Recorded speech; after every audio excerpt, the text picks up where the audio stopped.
We are live once again, and I'm going to be sending out invites, and we're going to see who shows up. Should be very interesting. Some people have shown some interest in joining, so let me send those out right now, and we'll see what we get. Should be fun. I had a real good time last time, and hopefully, I'm certain we will have another great time with this one as well. Let me see if I can get everybody. There is a lot of people.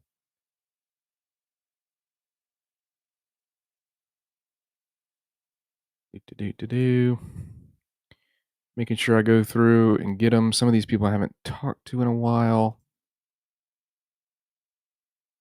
And we're going to see who shows up.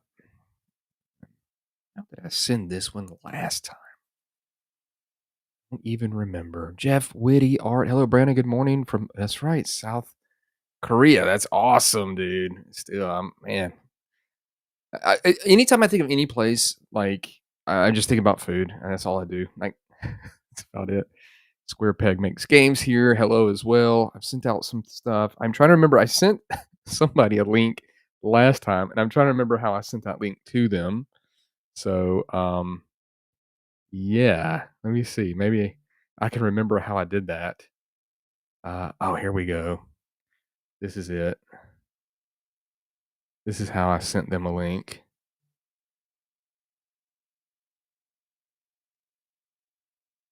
I'm going to do that again.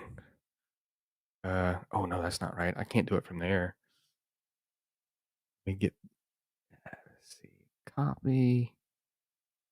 Well. Yeah, a bunch of jumping of hoops I've got to do here. That is not going well, so let's not do it that way. We're going to do it the old-fashioned way.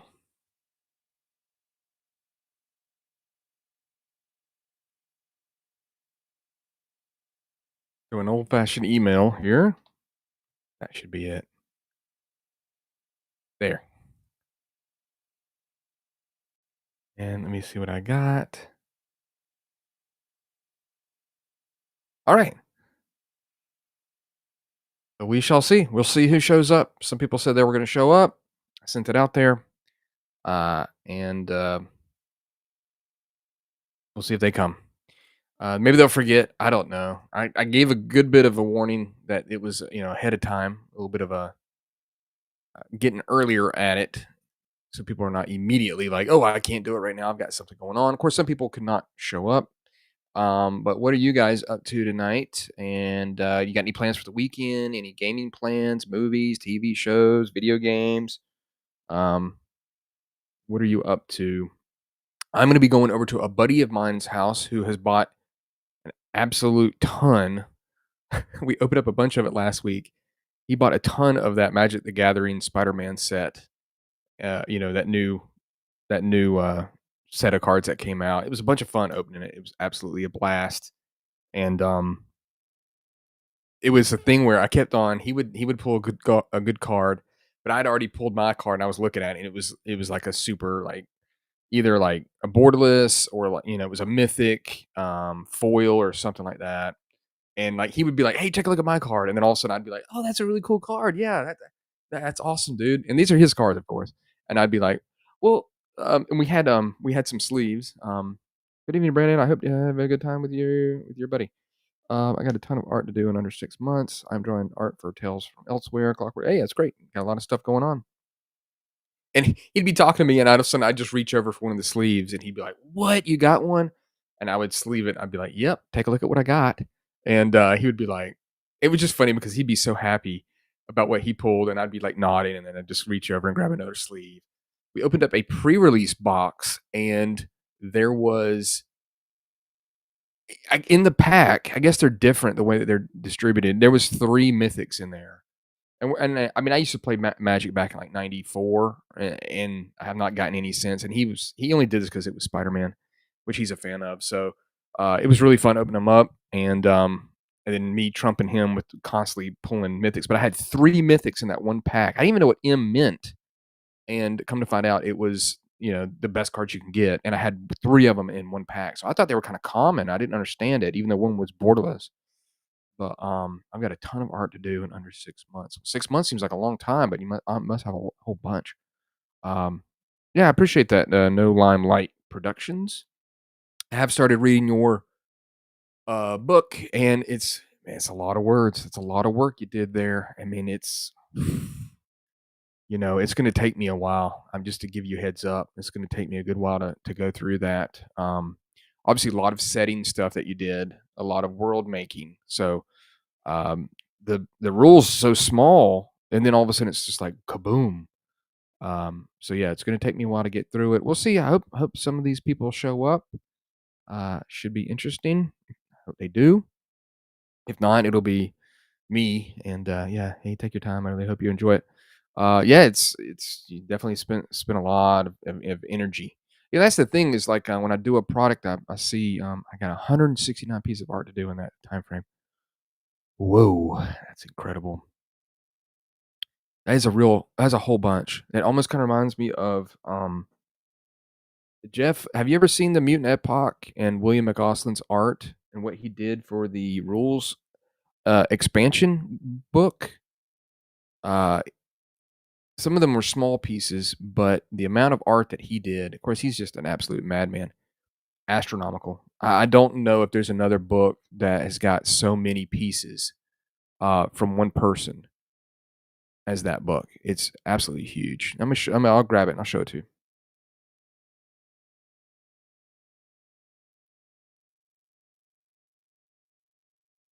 So here's the rules expansion. It's massive expansion rules for the Mutant Epoch, and it is let's see, it's about 530 pages. Mine is in small pieces too. Yeah, he did he did all the art, and of course, I mean he's an absolute madman. He wrote most of this too. I've got a couple things I wrote in this, but it's very small. I mean, I'm just now halfway through it, like with me flipping here. That's all his art. Not one other piece of art by somebody else. He would just spend time like in a tent, like by the fire, like a campfire up in British Columbia, and he would just draw and draw and draw and draw. And I believe on the in the back it says, if I got it correctly, make sure I think it's on here. 1,225 plus new illustrations. So 1,225 illustrations in this book. I don't know how he did it. He actually suffered through a retinal detachment while working on this, and it's setting back several years. And it's like I said, it was like I think I want to say it was like maybe 7 years in the waiting for this. But an absolute mammoth piece of work, astronomical. He did have some friends write some stuff too, but yeah, 1,225 plus. Now, granted, like I said, some of them are small, but still, I mean, look at that. I mean, yeah, I mean, granted, it's black and white. It's just his things, but it's it makes it such a cohesive product. You know, look at all this. This is a great picture right here. I've showed this in the video I did. These are all different types of tentacles. So, like, they talk about different type of tentacles and stuff. Like, this is all showing you all the ends of the tentacles, like quill thrower, bone hook, dog jaws, bone blade, an eye at the end of the tentacle, mosquito proboscis, a mouth, a pincher, nostrils, small twin head, lamprey mouth. I mean, he's he's an insane person, is what William McAuslin is. Yeah, and if you like post-apocalyptic games, this has got an old school system to it. Uses D100, and you want to roll high. It's a little bit of a throwback. Crazy powers like all over the place. Absolutely gonzo. Um, it's easy to run. I find it easy to run. Um, everything you could possibly want in a gonzo post-apocalyptic game. Absolutely incredible. William McAuslin is just he's a freak of nature. I don't know how he does it. Um, once you understand the system, it's pretty easy. There's not really any balance because some of these creatures just have incredible powers. But oh, let me see. Maybe somebody's gonna be stopping by. Um, Let's see. Do. Hopefully someone will show up. Go ahead, young man. I sure will, Steve. I hope he's watching. He may not be. Buddy of mine. He knows that I'm doing this tonight. Yeah, I love the Mutant Epoch. It's kind of like what started me. It really is. It's what started me. I do actually just picked up Kevin Crawford's Ashes Without Number. Yeah, I know a lot of people like his games a lot, man. They're big releases when they come out, and I know he's done really good. Going to look for that book right now. I don't know if you've got the original Mutant Epoch. I'm gonna hit one of these Space Roadies here. I never tried it. Yeah, I know it's kind of like old school essential, not old school essential, but like OSR type stuff. But I know his books when they come out, it's a big news. Mutant Epoch is a really great game. You can get on Amazon. You can get on Ttrpg. Um, tons of stuff that he's put out for it. I did some adventures for it. I just can't into something without a unifying mechanic. Yeah, I understand.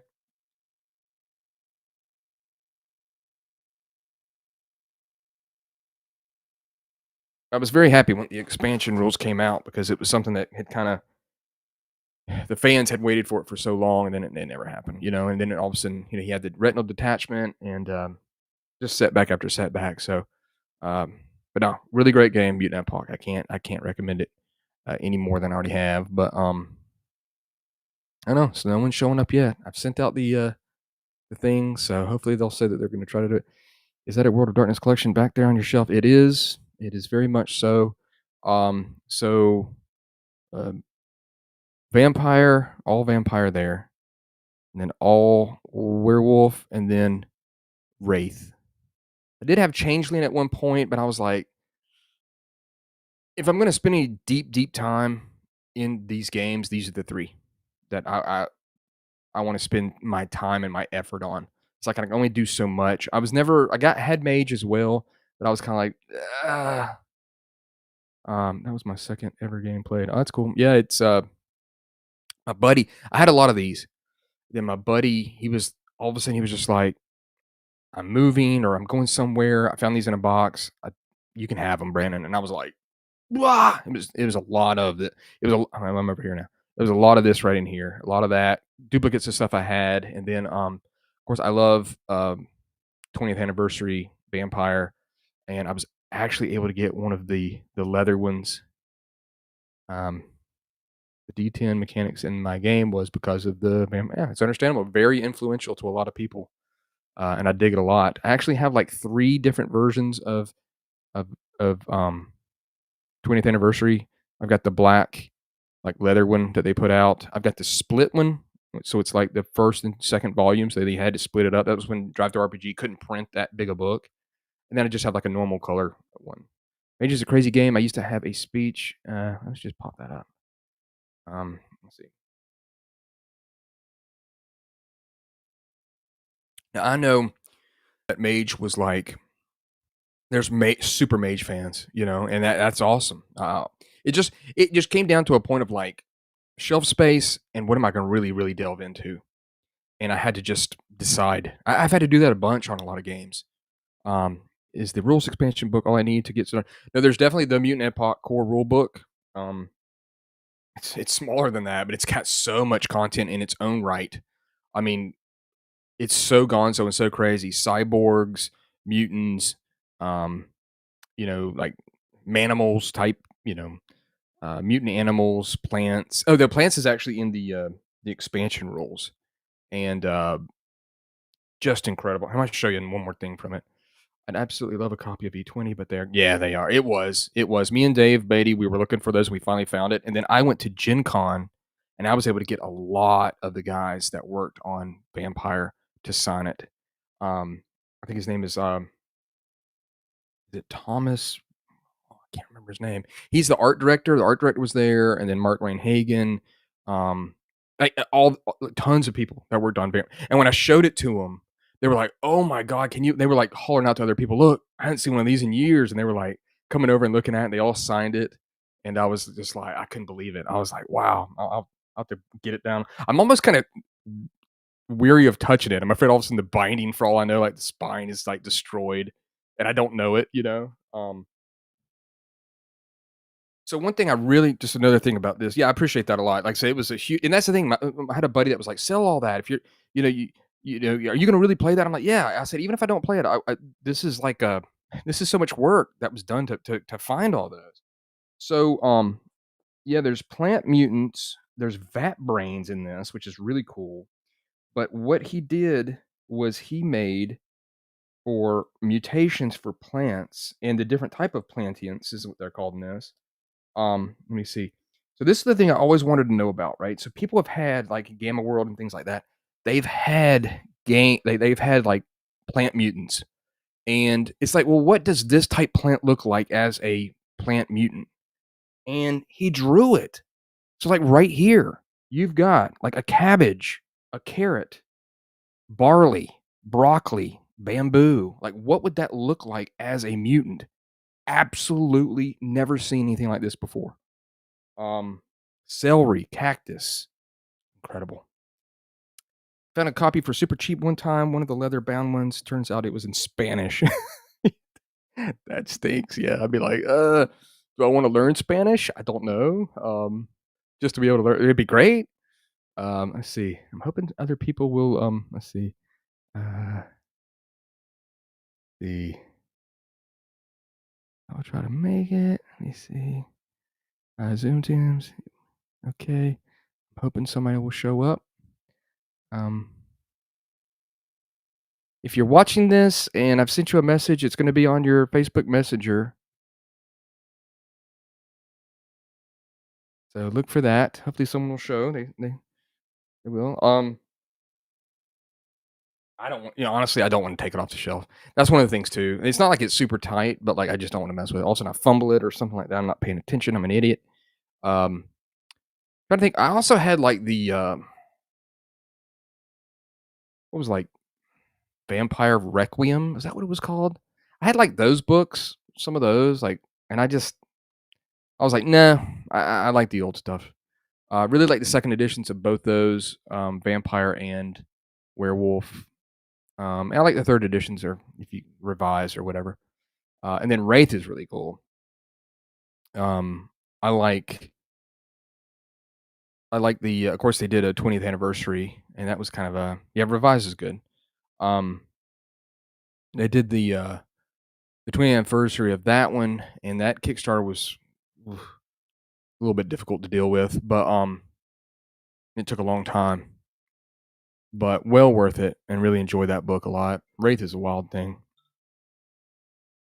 Uh, Got someone messaging me here.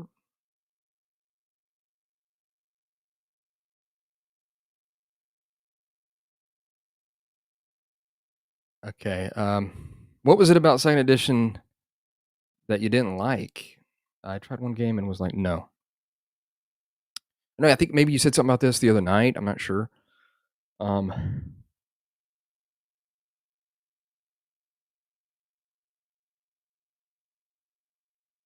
I don't know. Anything of the old days is good to me. Like, never had first edition. Um, the revised books were really nice though, especially when they did like the clan books and um. Oh, is that the ones you're talking about? Oh, I thought you meant second edition. No, I just I don't know. I mean, I kind of read them, but I was like, this is like some. Yeah, no, it was just it wasn't the same. I don't. Maybe it was good. Maybe it wasn't. They cut so many clans. Yeah, they changed some clans. They did some other stuff like that too. So yeah, it's unfortunate. And then I liked. What's wild is that the 20th anniversary edition is still ever since it's been released on Drive-Thru RPG, it has been on the best sellers list for ever since it's been released. And 5th edition has gone way down. It's come back up occasionally with some releases, but nothing is like the way the stain of. I'll say, I don't believe that there's any other book that's been on Drive-Thru RPG's best sellers list that has been so stable the way that that book has. Okay. Look into Emperor's Choice games. Oh, the Edgelord's here. Okay, cool. They're doing it. Yeah, I saw that Arduin Kickstarter. I tried 5th edition game as well, and I'm not a big fan. I understand. I read it. I thought the book looked ghastly. It looked like a terrible fashion book or something, like fashion, the art and stuff. It was just way too outside like what I wanted to see, art wise. I thought it was terrible, and then just layout in general. And I don't know. I like the vampire how it was, but I mean, you try to do stuff, and it doesn't. I don't know. I mean, there's still people that like 5th edition. There's gonna be people that like anything. You can put out an edition that's absolutely junk, and people still love it. I mean, hell, I know that the new Shadowrun's supposed to be horrible, but they've put out tons of books, just kept on pumping them out, and people hate it and they think it's terrible, but other people think it's great. And so it's like that's how it is. It's fine. Different strokes for different folks. I didn't. I never played 5th edition, but of course I read that part. And I was like, I don't care for that either. Like I don't know. It's like it's something you didn't really have control over, and they're trying to say, well, you don't have control over the beast and stuff like that. But I was like, no, I don't want to just have something that might roll. They made it very kind of gamey. And I actually talked to Matthew Dawkins, who worked on a lot of that stuff too. He's a really great guy, the gentleman gamer, I think his name is. And I talked to him at Gen Con. He was really cool. I'd love to see them on here promoting the Kickstarter. They're currently at DaveCon, I think. Okay. They're still doing they're doing DaveCon, right? I can't. Maybe I went to the last Mace. I think that's what it was called. I'm hoping some people will show up. I sent out the things, but more likely they're gonna be like, "Well, I got involved in doing something," and uh-oh, here we go. Here he is. Here's Matt D'Amico once again. What's up, bud? Hey, how are you? Pretty good. I actually I got prepared a little bit tonight. Oh, Got wow. some people on here. We got look. I broke out your stuff. Oh, See? dude, thank you so much. Uh, They are we yeah, are yeah, we yeah. live? Are we live or are we behind stage? Oh no, we're live. We're definitely. You Oh, dropped in. all right. You, and no, what I I should have dropped done. you in. What I should have done is this. I should have done this right here. I shouldn't have put you in immediately, and I should have been like, everybody, we've got a special guest, and it's Matt D'Amico. I was at a baseball game. Yeah, Um, yeah. my Hey. son, I was at a tournament, and so my eyes, I don't realize how bloodshot my eyes from all the dust is. So we had like 100-degree day today. I'm like, oh, so I'm just cooked. But I'm representing tonight my Dungeon Dwelling Creatures Oh, shirt you and I got it. heard you were. Oh well, I got mine early because I wrote Yeah, the add-on. But yeah, John took care of me. John's a great guy. So we at North Texas, he gave me my shirt. I yeah. got to pick my color, so I don't have anything That's a good. purple. That's a good color. And That's what I would have so, picked. but I heard the new ones are going to be like instead of black and white, they're going to be like Joker colors, like a fluorescent green. And I was like, oh, those are even cooler. I want one of the Like new ones. white, green, and red, or something like that. Yeah, So something like. you got a fan right there with Oh, Jeff Witty. See? oh, Can you see the hey, comments? yeah, I did. Hey, So thanks, Jeff. yeah, That's there it is. appreciated. Hey, cool, man. Have you got to play it yet? For Jeff? Oh, maybe so. I don't know. No, because I always love. I. It's always nice to have a fan, but then I ask people and they're like, "Oh, I read it," and I'm like, "Oh, I really want you to play it." Yeah. Which you know what I totally forgot to give. I actually invited a few guys on tonight, and they can't come because it was late notice. Sure. Yeah, it's late and it's Friday night. People got games to play and everything else. I get it. I get it, and I said that to people. Yeah, he says sadly not yet, but all good. I I got people. I sent out my things to people. And so Yep. yeah, gaming groups are far and few. And that's the thing. Like my videos, people like I've had some people, and I've read people's things that say, "Hey, you know, I don't like video, YouTubers that don't play the stuff." I'm like, well, I would never be able to do any videos. I'd be like, Yeah. you know what I mean? I'm like, I've played enough I've played enough role playing games. I know what I'm looking for. I told that like in my channel that like it's not a super review channel. Like I'm going over stuff. I can find the good in most products, almost every product. I can find the imagination and the passion, and it's like, do you really think that Like if there's some numbers that some numbers didn't really gel when I played it. Okay, big deal. Like it's not. It's not like Well, I'm not gonna. Oh, nope, sorry, your game didn't gel with me because your numbers weren't really great, and I didn't have a good time with it, so it's a bad game. yeah, and like as a writer, honestly, it's tough because I know that the biggest thing, everybody I think knows Bert Isla Yeah, my editing. I like Bert; he's the grumpiest man alive. Um, yeah, he's like, I hope you don't think I'm being grumpy. I'm like, you mean you're being yourself? Um, yeah, but I when you run your stuff, you cover up your own mistakes, and right. then Bert will edit it, and I'll test it with a group. Um, and I have a group of guys that we play on Tuesday nights and Thursday nights. I used to play Sunday nights too and run games. And you do your best, but then you cover your own mistakes because you've been running games forever.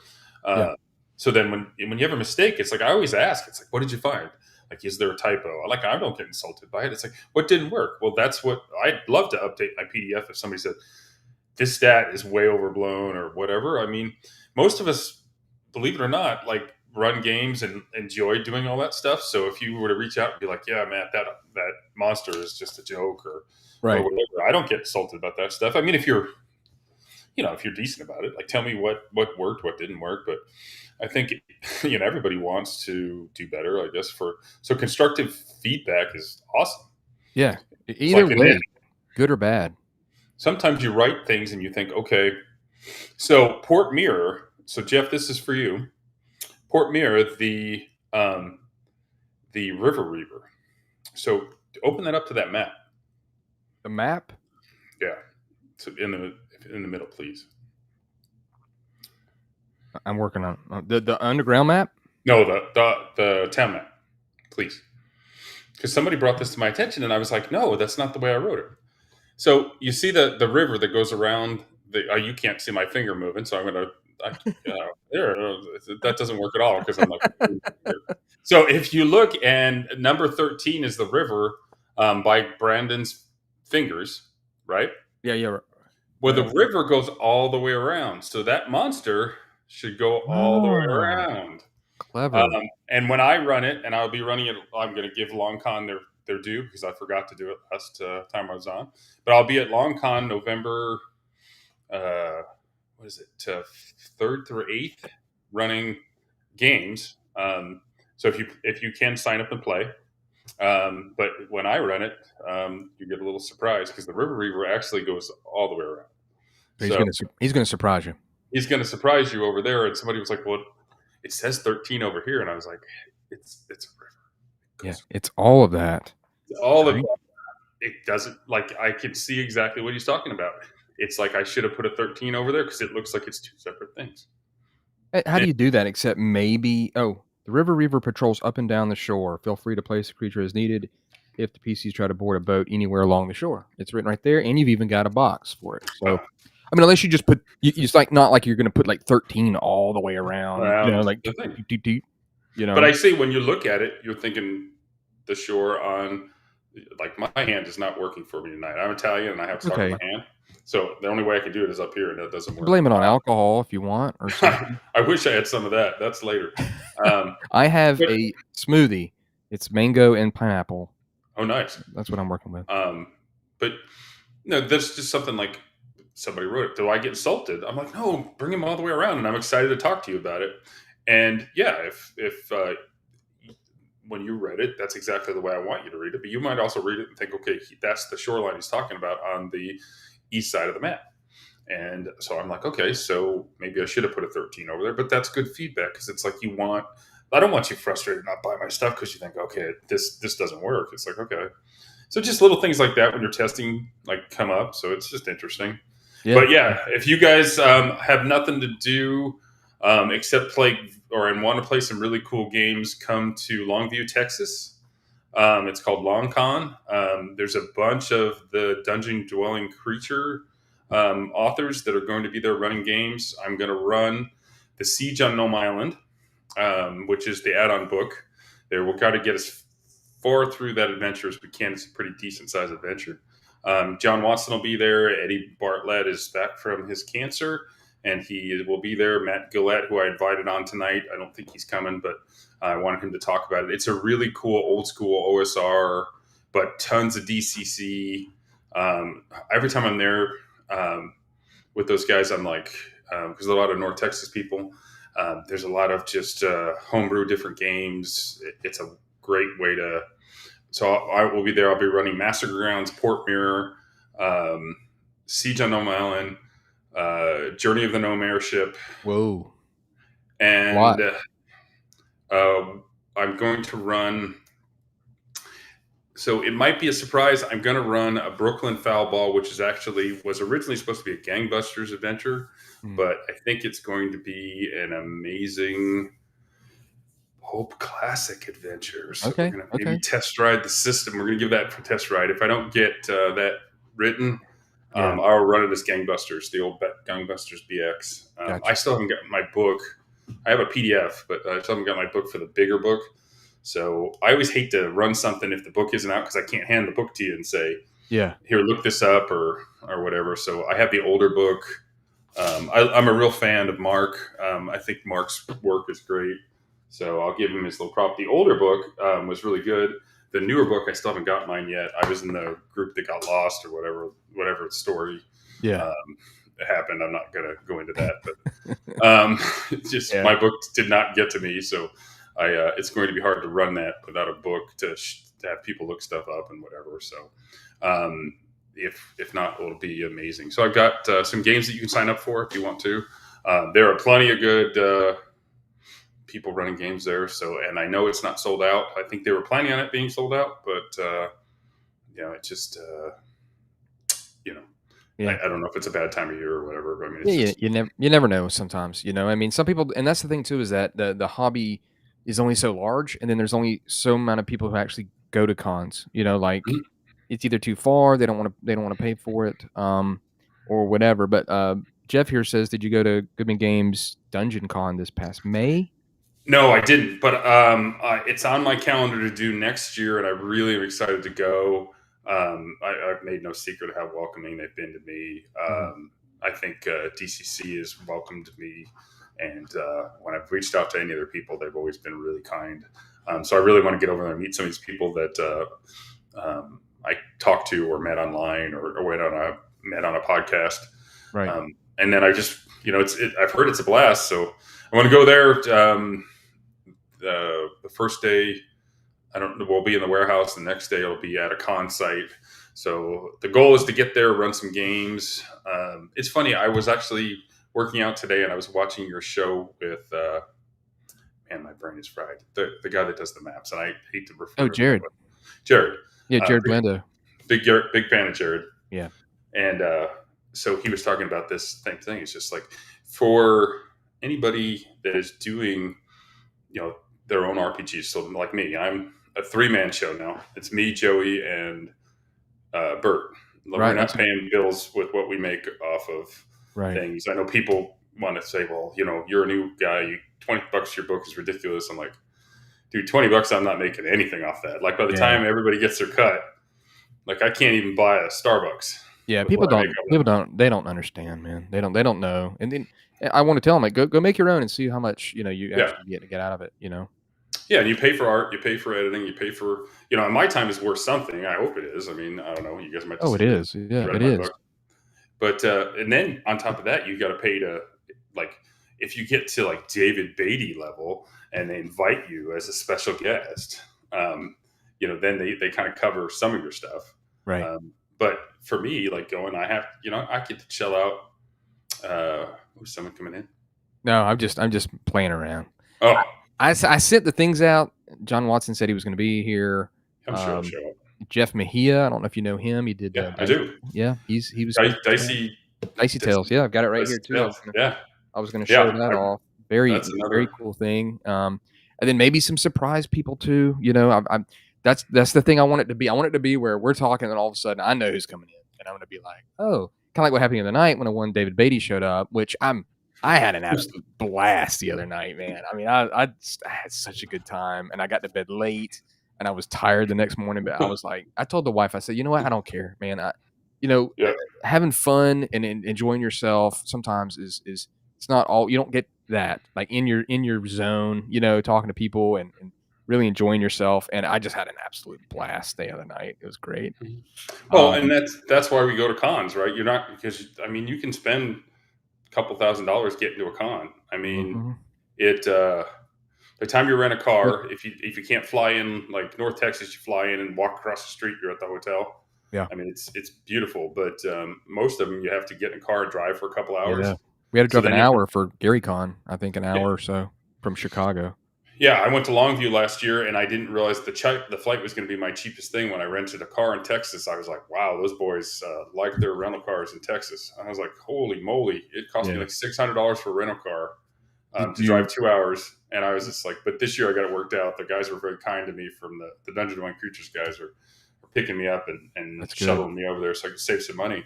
But yeah, as an artist, it's like or an author, that's all money out of my pocket. I can't. I'm not getting back. I can't to do that and what I make off books. It's like I don't even break even going to a con. But Jared was talking about this as an exposure thing. Yeah. So you want to go to Dungeon Con, you want to go to Gary Con, you want to go to that. But Yeah.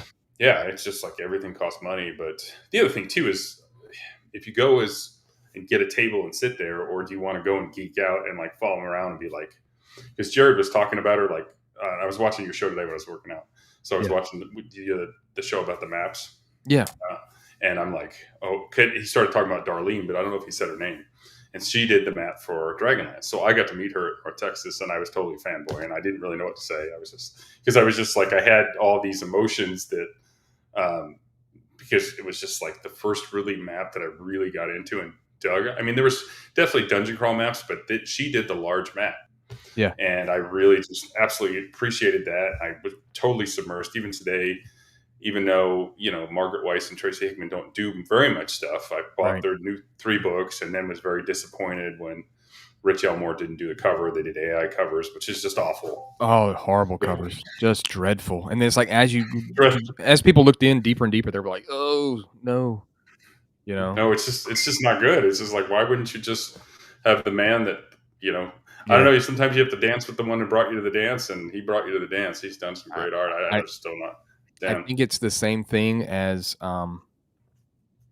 other things where companies want to disassociate with what was made in the past and make it their own. And I think I Yeah. truly believe that's what it was, because that could have been a really cool homage to him and like his legacy, and his art is what really put people a lot into TSR at that time. I know it did for me, reading Chronicles, and I think that's exactly what it was. They're like, you know what? If we don't use him, then it's us. You see what I'm saying? It's ours, and it's like I think that's happening a good bit when it comes to modern stuff that they're trying to do old. They don't want to grab that person because they don't want it to be associated with that person anymore because it's theirs. So, And maybe I'm just gotten to that age where I'm old, but I appreciate being around younger role players because they bring a different energy than kind of the old grognards. yeah, And I like playing with the old guys that know every rule, and they just are like. I like those guys because I started playing in the late '70s, early '80s, but the new people bring just a different energy, and I don't understand why it just can't be a mesh of both and enjoy it. But a lot of times people get very upset, and it's just I don't know. That's foolish because when we started, like Brandon, when did you start playing? I started when I want to say I was either 10 or 12, and I cannot remember I which was one it was. I About was 10 or 10. 12. Yeah, Yeah, I was I'd moved out to Arizona and I didn't have any friends. I didn't know anybody. I met one guy when I went to school. I went from New York and I was a weird kid with the accent in New York at the Arizona school. So New York accent is not Arizona. Um, and I met a friend and then we started playing together. And then our parents decided because in the summer in Arizona it's so hot, it's 120, 115. So they dumped us off the public library for this new thing called Dungeons and Dragons. They bought me like a box set, the Moldavi set, and they just dumped me off there, and we played Dungeons and Dragons for like 4 hours, and I was hooked ever since. And yeah, so I've been playing since the '80s, yeah, and it was a fun way of doing it. The older kids kind of taught us how to play, and I think that somebody in the Phoenix area at ASU wrote um, the little. We couldn't get like early on. We couldn't get the real stuff because it was like it was limited. People don't realize like you couldn't just go buy a white box set, Right. or you couldn't buy the original pamphlets. So somebody, it wasn't, what the heck was it called? It was like, but somebody at ASU wrote basically what they thought it was Yeah. and started putting it out. I can't think of the name of the. I have a PDF of it. I don't have a real copy of it. Yeah. But we play that. We play whatever we could, and then we'd write a lot of our stuff because there was just so like one module would come out, and they were modules, then they weren't adventures, and you would be like excited, and Right. you'd go to the hobby store and you'd be like, oh, but you were poor, so you didn't, the Yeah. modules were only like, yeah, so it's like, yeah, and then you had to buy dice and you had to buy all that stuff, so it's a different time. So, but you were welcome for everybody to play. Yeah. And you were excited, like, so we got a new guy to play. Like, we were lower than comic book people, and I'm a comic book guy too. I know you are with pulp and everything else, but Yeah. it's like we were just excited to have somebody new to play with, and we didn't care if you were like girls did not play back then. I No. love that there are women in games now. They bring such a different energy and a different opinion, and Yeah. they look at things differently. But like back then, it just wasn't a thing. Like, No.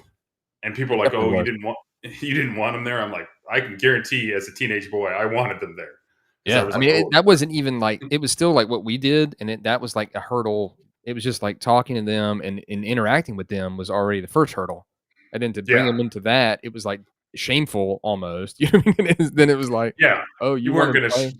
I didn't know yeah, any. I didn't know any females that played back in the day when I started playing.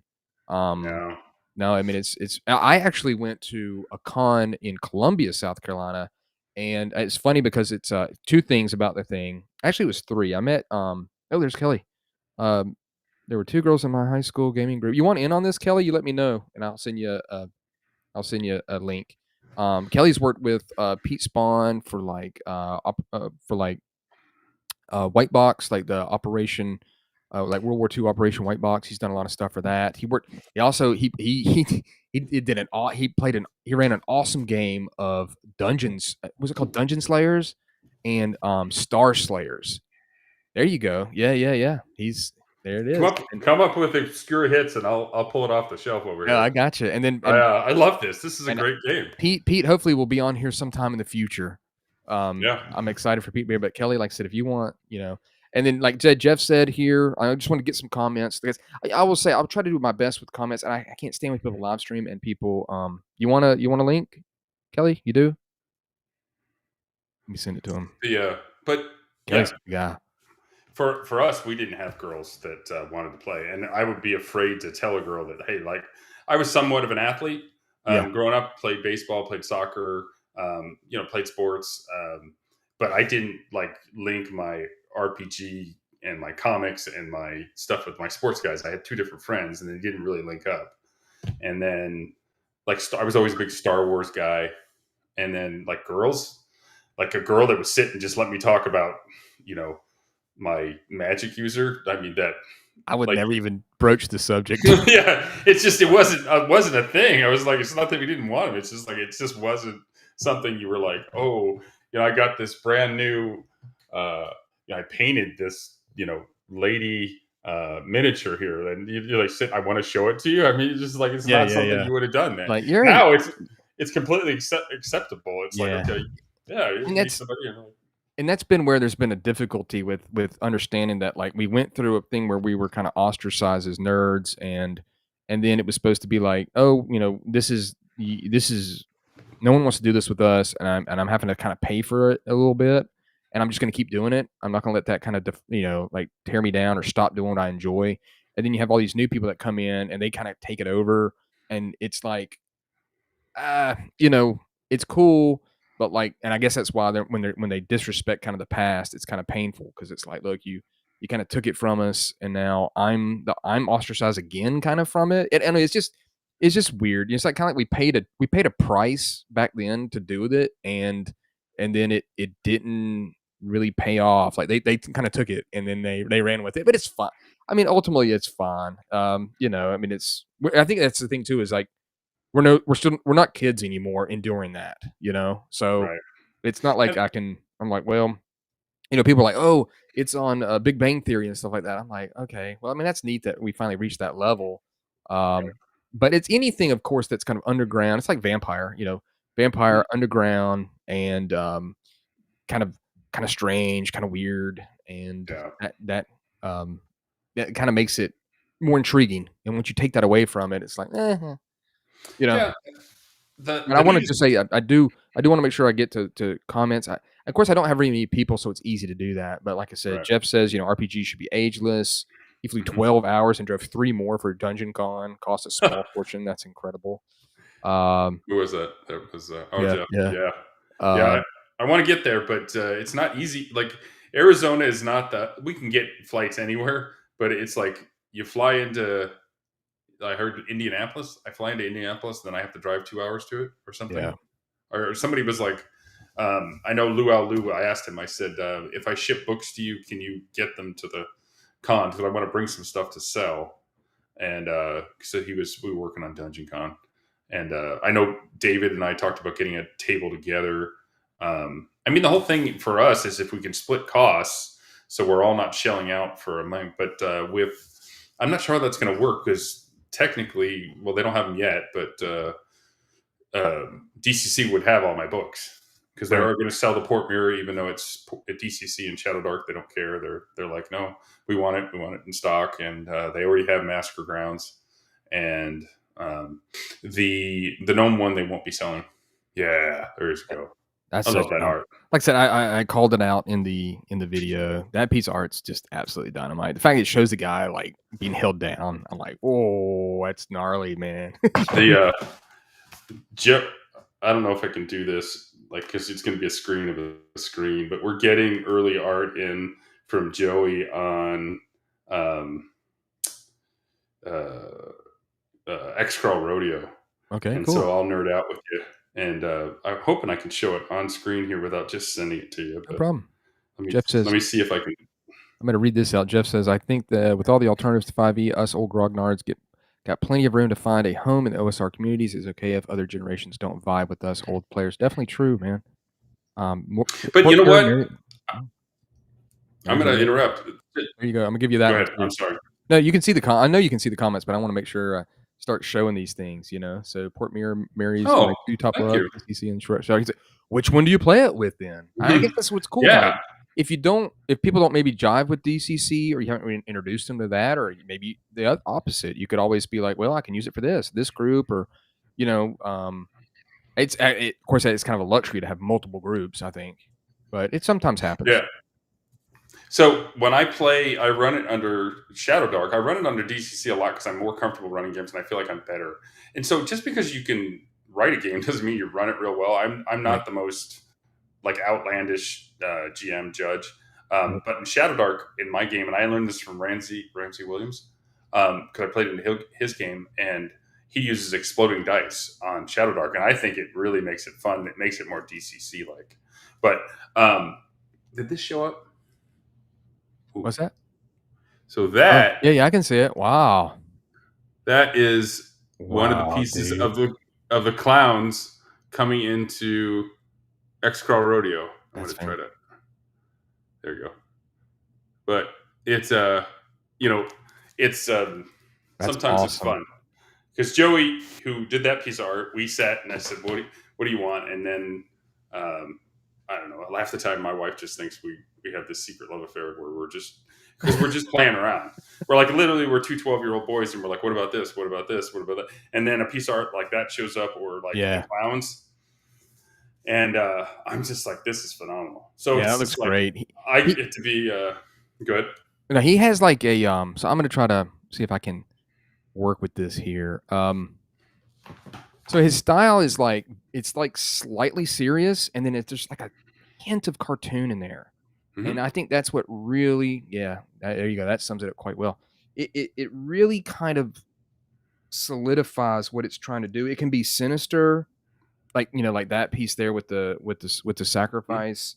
Um, it can be kinda like that's that what you just showed's got, like, a slightly bit of a comical, whereas it Oh yeah, should be because it's but then it's got this like seriousness with like, I love this piece here, Oh yeah, and I love the when anytime he does like a person, like the lady there, like her look, like Raven. her Yeah, face, yeah, her facial, expression there. yeah, You're very, very lucky to have a friend that's willing to go and side by side, with you and help you yeah, put out this stuff because that's a huge hurdle, man. Especially now with people pushing back against AI art. You've got a guy in your corner that's making great OSR art, which is not something that everybody can really capture, and he can. yeah. And No, and like I great. said, the more important thing is the friendship we've. So we only know each other a few months, and I invited him down to Arizona to go to Tucson. Called I'll think of it in a minute. I actually didn't get to go this year. It's in fact this weekend. Um, oh gosh, I'll think of it in a minute. But it's a great con. It's in Tucson. It's at the casino in Tucson. And I was going to be there, but my son had a baseball tournament. And I couldn't go. Last year, I was talking to Joey. We had just worked on Massacre Grounds, and I said, "Why don't you come out and meet me? I'll put you on a horse. Um, I'll cowboy you up." He said, "Well, I can't do all that, but I'll definitely go to this con with you." So literally, he flew out. I got us a room for the week while we were there. We had a blast. Became really good friends. Hung out. He's That's from great. Brooklyn. I'm originally from the Bronx. We just had a blast and became friends. And like that, we had talked about that piece of art Mhm. a little bit, but he just ran with it. A lot of times he'll be in my head and he'd be like, "Okay, I know what you want," and then he'll come back with something like that. And I'm like, he's like, "Well, you didn't really ask for this." I'm like, the only comment I did is I had him put the X Crawl rodeo symbol on the side of the car. So that was my big gift to that piece. It was completely him. It was awesome. And so That's that great. makes that a lot of fun. You can't really put a monetary price on that because he really did it. Other artists you work with, you struggle because they can't. The big thing is you have to articulate your vision, and if Right. they don't get your vision, Yeah. it's really tough. And Beatty's told me many stories about that where he's just like, he's worked with so many artists, and he's like, the guy he just can't get it. I've got to work with him way more than this other guy. This other yeah, guy he gets it and then some. And yeah, it's tough. It's really tough. And I see why AI art, it started to come to be because it was like I don't have to deal with that whole aspect. That's one thing. There's paying for it, and then there's working with yeah. a real artist. And it's a hurdle. It's a challenge, but if it can work out well, it's going to pay off more. The there's nothing worse than an artist goes silent on you, Uh, and basically they get their feelings hurt because you critique their stuff, and right. they disappear because just like writers, if you tell me my stuff sucks, do I take it really super personal? No, but Right. does it hurt my feelings? Sure. But an artist is the same way. If they send you something and they think they've done a good job, and then you're like, no, it doesn't have all these things that I've asked you for, Right. so please add them in. They get a little bent sometimes, and then Joey and I have gone way past that, so we Mhm. don't really have those conversations anymore. Carlos Castillo out of Brazil, I thought he was fabulous. He worked on Massacre Grounds with me. Yeah. Um, but there's other artists that I've talked to and stuff. I'm like, this just won't work. Yeah. Like That's that bad. cover is done by Henry Martinez, Uh-huh. so I'll give him his shout out on it. But it's just one of those deals where you got to get in their head and they've got to get in yours and kind of picture what you want. Yep. And sometimes it's really hard. And then other times people don't come through. They want to take your money, and then 3 months, 6 months, a Yeah, you year. don't It's hear like, from them. yeah, and you're like, eventually, I've never had anybody not give me their stuff, Yeah. but it's you know, my stuff comes out fairly quick, and I want to keep holding to that. Yeah. Um, but yeah, if an artist doesn't give you their stuff in 3 months or whatever, it's like the book's got to come out. And now I'm telling people, uh, hey, you can't have your stuff because the art's not done, and Right. that kind of stinks. It kind of puts a damper on everybody, and Yeah, I've people heard that do stories things of for, that. yeah, it's just it is what it is. I don't hold everybody to my standards, but I hold me to my standards. Right. So Well, I like to give me my stuff because you're excited to get it and you paid for it, so I want to give it to you. exactly. And that I know that happened to a project where somebody that I think we both know, I'm not just going to say just because I don't, it's a little bit of drama and I just want to would rather keep it, but it was like the guy started getting way more work on top of that, Yep. on top of his job that he had hired him for. And Hmm. then it got put, and then he did a Kickstarter of his own. the artist did, and then that became his priority. And it was like, hey, remember me? Yeah. You know. So Jeff says, as an artist, because Jeff obviously he does some great art. As an artist, you got to have thick skin and roll with the punches. Likewise, the editors, writers, publishers got to look at the artist's portfolio. The style doesn't fit, they got to move on. And I think that's a very good point, because I think a lot of people, they look at art and they say, oh, here's an artist and I'll hire him. And then it's like, okay, that I should have maybe should have been a little bit more not jumping the gun, and like you said right there, maybe see if it fits, maybe someone else can fit better, and there is a lot of hungry artists out there. Mhm. Even like I know Dave, he went outside of America, Right. and that really paid off. That really paid off huge. So that's one thing that is really good about the internet. And I think about that a lot with like other countries and stuff. You got some guy, girl, whoever that's in some far off country, and it's probably it might be difficult to make money or, get out Right. there or do something. They are creative, and it's like this is an avenue for it. Just want to say real quick, Kelly, are you still there? Because one thing I don't like about this is I can't see who's on there. I mean, I can go to like YouTube, and Yeah. like try to see who's on the list, but I don't know who's there. But Yeah. I played a lot with Kelly. Kelly, I'll say this. I'm just going to, sorry to go off on a tangent, but not a tangent, but a little light thing here. Kelly is one of the people who started me off with the OSR. So I was playing with my friends. Okay, Kelly, yeah. So I'm gonna blow you up here, Kelly, because you're my boy. What happened was I was playing with some people at my house, and they were friends of mine, and they just weren't being truthful about what they were enjoying. Okay, and so they come to find out, I found out that they were friends, but they should have been more truthful to me. And I got very frustrated. I was very angry. And I said, you know what? I'm tired of making these people play what I want to play. I'm going to go find the people that want to play what I want to play. And I found Kelly and a guy named Matt. And I found them on Twitter. And they were like, hey, I started talking to them.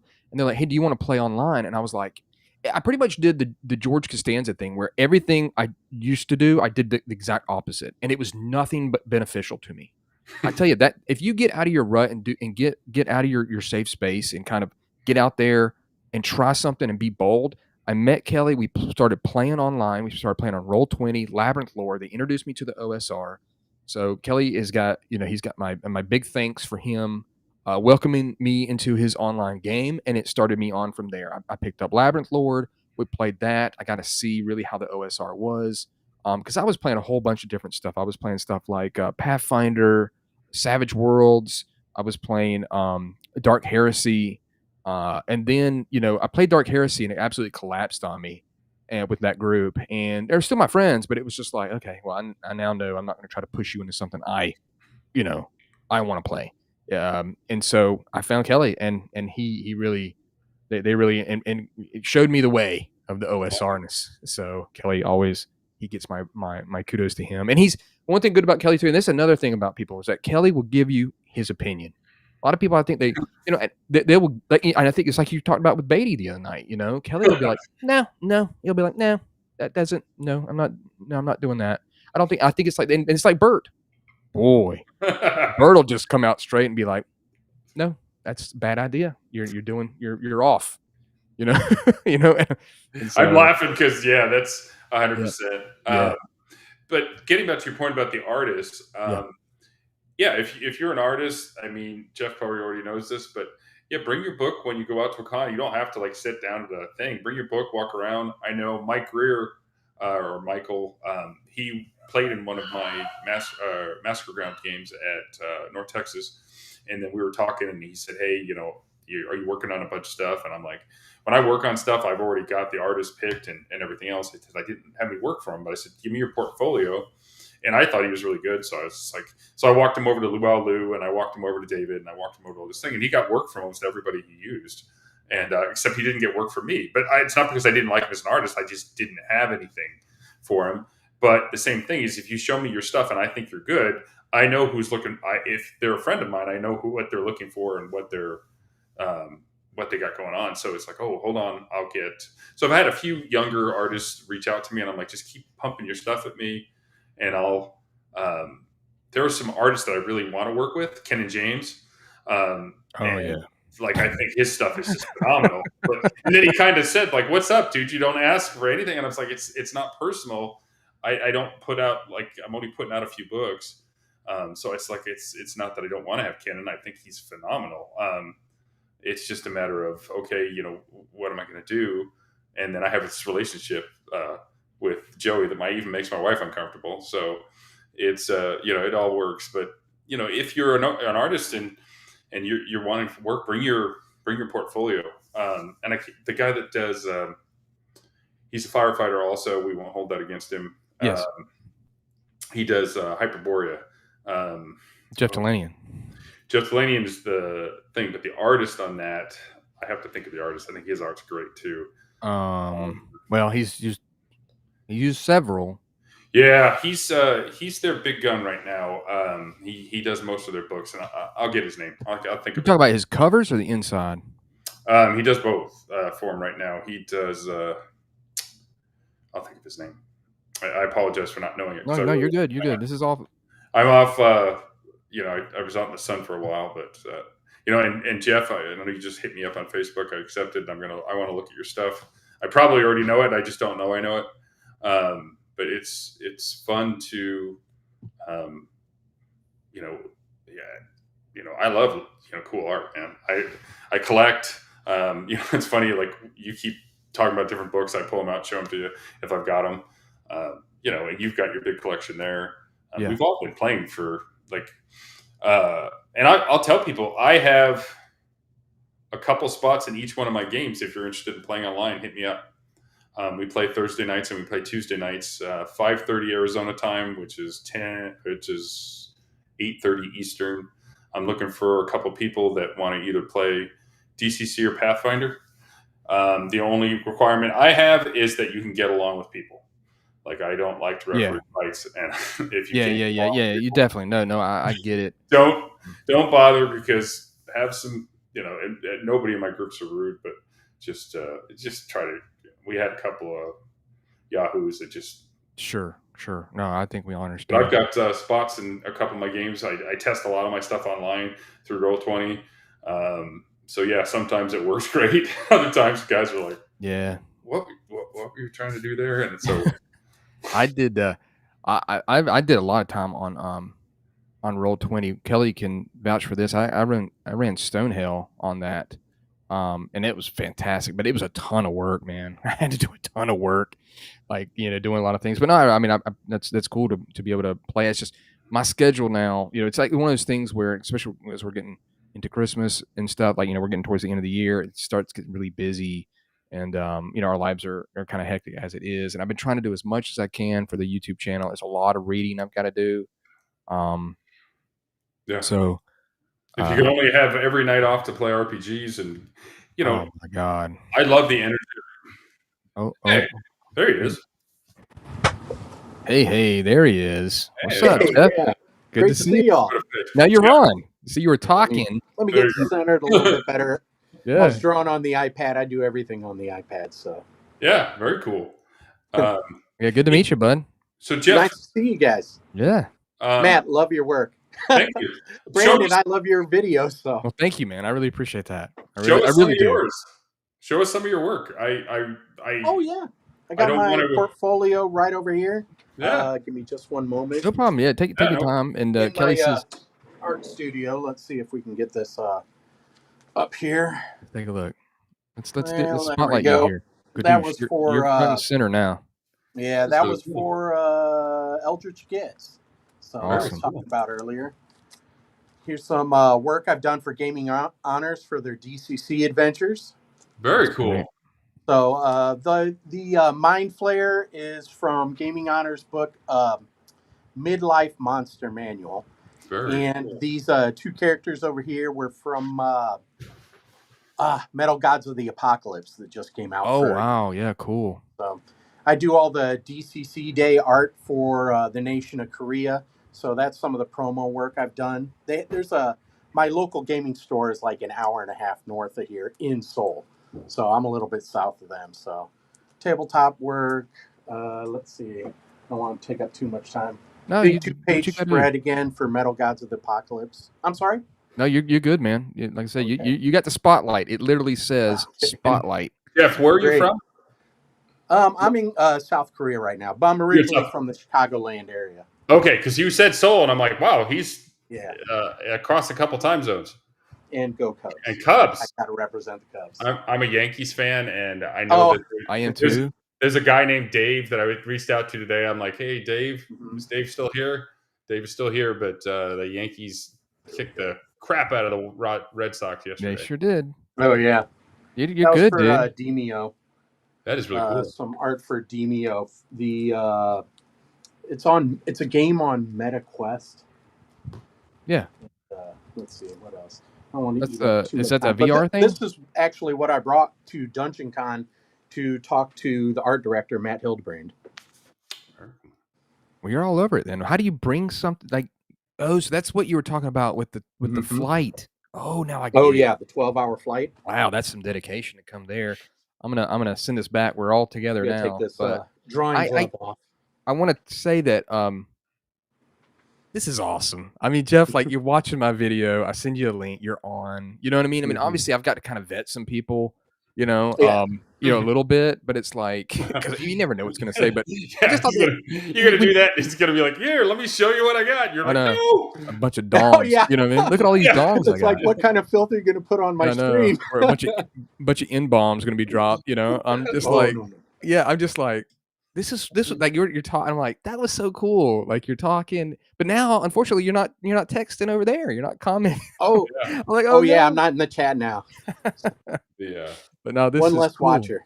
Yeah, that's okay. Cool. When I got plans to get out, it's still midday here in Korea, and we've got a barbecue to get to. So I'll work and watch the live stream after the video. Okay, yeah, that'd be good. Now you got. Have you done much stuff on YouTube or interviews or anything like that? Or? No, a little bit on the interviews. One for I don't know if you're familiar with Dungeons and Dyslexia YouTube channel. Yes. Mm-hmm. Okay, yeah. British guy, right? Yep. Me and the writer for Eldritch Gets had an interview with him before we released that book. Okay. So I've done that. I've talked with Game Master's YouTube. He was interested in how RPG illustrators go about, doing work and asking questions, but we haven't set anything up yet. Gotcha. Very cool. And now, do you find that it's harder since you're overseas to get work? Yes and no. It really is about networking because I actually started off kind of sort of in comics. I did a little bit for the Transformers Collectors Club back in the early zeros in the 2000s. So I kind of had some connections through the comic community, and the easiest way that I found for anybody who's trying to look to get work is first of all, you have to do work. You don't have to do work for free, but you have to have something to show. Yes.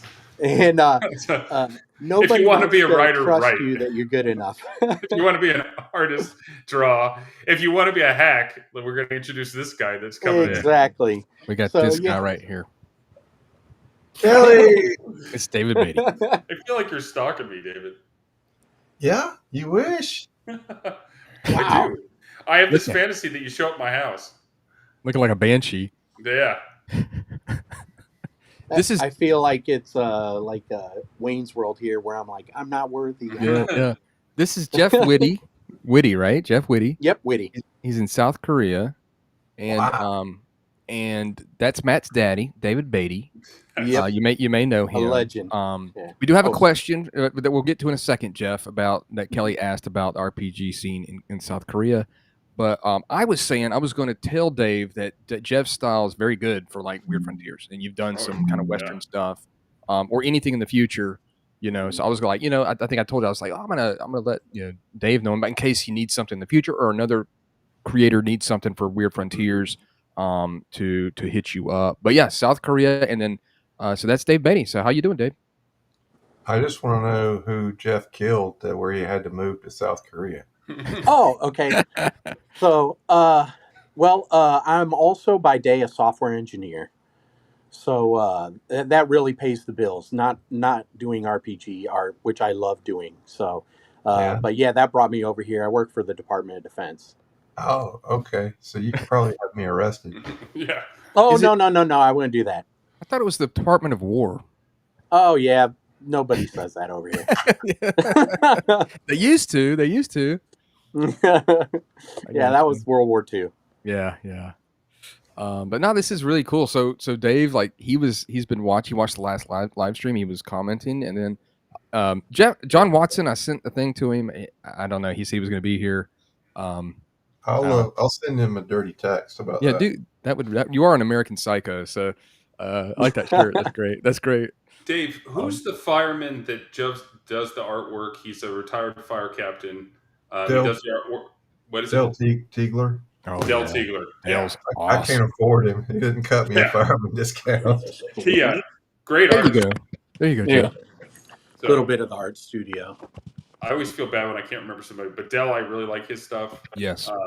He's phenomenal. He can be very busy sometimes, and I have to like take it all in. You know what I mean? Like a full page thing. A few years ago, Dave sent me a big old box of Warhammer 40K orcs for my son. He got into mini wargaming because of that. Look at that. Wow. Oh, Man, I forgot about that. That's Yeah, awesome, man. We need to get Kelly on here too. Hopefully in the I future Kelly will I join. thought Kelly was like on the show because I saw his name, like it just popped up, and I was like, "Hey, Kelly!" And he's not even on the show. Yeah, Kelly's great, man. He's awesome, man. Plus, he's an orc player, so Yeah, Jeff, he likes the orcs. Mm-hmm. what was the first RPG you played growing up? Oh, red box basic set of the Beckme. I had the original red basic box. I had a friend who'd introduced me to it back in the early 80s. I think I was maybe 12. Mhm. And I ran right out and got a copy myself. So Yep, the blue dice. D&D. Yep. The hold on. I wish I still had it. My first game was not D&D. There you go. That's the one of the original dice from the red box set. Mm-hmm. Nice. Somebody actually stole my 10-sider from the set. I had it out, and I was at a con, and I left, and then came back, and the 10-sider was gone. I was like, "Are you That kidding me?" sucks. They walked That's- off. I have the whole set except for the 10-sider now. I'm like, oh. That So I've got to blows, see. man. Yeah. That drive me up the wall. Yeah. Well, especially I was not happy, and I was just like, I thought somebody was just clowning around, David. But you have my 10-sider. Like, ha, funny guys, and then they're shutting off the lights in there, and you're like, I ugh. got your insider, but I'm not going to tell you where it's at. That's Oh, my right. God. The true dice goblin stole it. Yeah. I hope you enjoy it, because if I find out who you are, I'm going to make sure you eat it. But You pay. Yeah. Jeff, I've added your name to the title, and David, of course, as well. So just to let people know. Thank you. And like I said, Jeff, that's again, this has been such a cool thing because I've had a lot of people say like, "This is a great idea," and I was like, "I had a good idea," and then I was also messaged with, "Hey, that name's really good too," and I was like, "It is."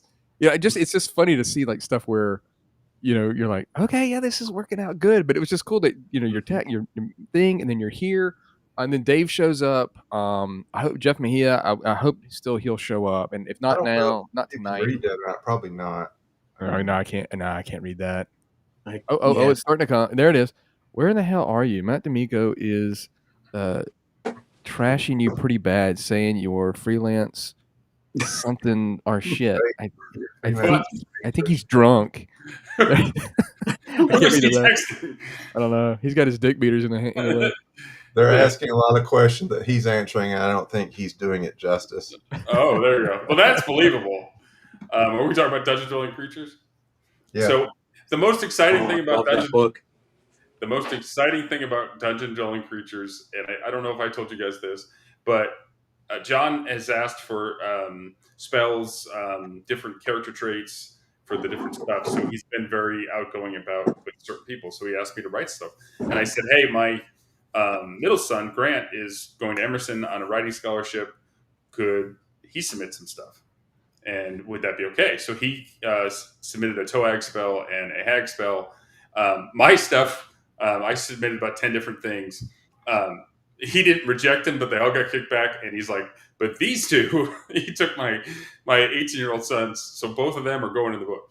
So I'm excited for Grant because his went through on the first try, and John was very gracious, and they're good too. He did I can't remember the different things that the spells did, but they're both going to end up in the book, and then he's tested them already at the con, where my stuff is still in limbo. So yeah, the old guy got beat by his son, which I'm very happy about. So he's hopefully going to make his debut. He wrote which I forgot to give him credit for. The book is dedicated. Port Muir is dedicated to Grant because he's going off to Emerson to become a real writer. And then he actually wrote the intro to Withmail, so you can to the scene. So the setting for Withmail, he actually wrote this that. introduction here to this. Yeah, okay. Grant actually wrote it, but I forgot to give him credit for it, so I suck. And I'll blame Bert. I'll just write it in right here. Yeah, but Grant actually wrote that, and I said, no, that's your first published thing, but his first credited thing will be hopefully Dungeon Dwelling Creatures. So I'm excited about that. Yeah, that's awesome, man. I can get the dad out on that a little bit, and I'm proud of him. And he's off at Emerson, hoping to learn the trade, and he's having a great time in Boston. So, and watching them die like dogs last night was even better for Dad. So Beantown. Right? The Cubs Yankees would be awesome. Yeah. Cubs, yeah. I think the Phillies are going to have something to say. Yeah. Phillies again. I got a guy at work, and he's just all Philly everything. He might be watching Eagles, of course. Obviously, he's and even then, of course, 76ers. But then, he's all about the Phillies too. So, Dave, I got to ask this because I haven't been asked. Are you doing your Halloween thing, your horror movie thing? It's funny you asked me that because today I was trying to figure out, I guess, where to start on that. Yeah, I want to, but I'm already behind, so I've got to. Yeah, it's tough. You got to really dedicate it. You know what I mean? You got some sort of furry thing. Yeah, it's Miss Gracie. She's chilling. What's your Halloween thing, Dave? I just try to watch the 31 movies in 31 days. I did it last year because it was a little easier because I was spending time with a little sick kitten and ended up passing away. But it was cool because I got to watch a lot of movies with him before he took off. You did. That was really good too. It was really cool to see, and of course, it was interesting. You think about sharing that stuff, and then you read Levi Combs' freaking amazing reviews, and it makes me just want to be like, "Hey, you're trying. That's what matters, right?" I mean, I've he's part of the list of people that I've put out there, and so hopefully he will be on. It's getting big, and then several people couldn't play. Of course, they either are running games, or one of them was Jeff Seifert. He said something about his daughter's boyfriend was over, so he was in dad mode. He's like, then, he was zoned in, and then another one was I can't remember what the other one. I don't. I mean, like I said, I hope that John still shows up, but maybe he's drunk. I don't know. Maybe he's drunk too. If he answered my text, yeah, he didn't answer mine either. Hopefully he's still alive. Let's see if Jeff can answer this about what Kelly said. What is the RPG scene like in South Korea, if any?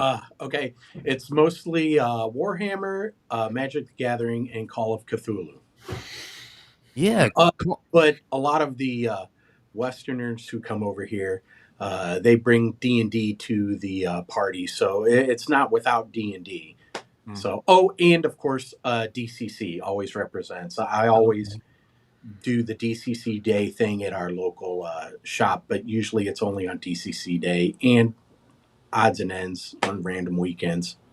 Okay, cool. That's good. And any weird frontier stuff? Here it is. There it is. No weird frontiers yet.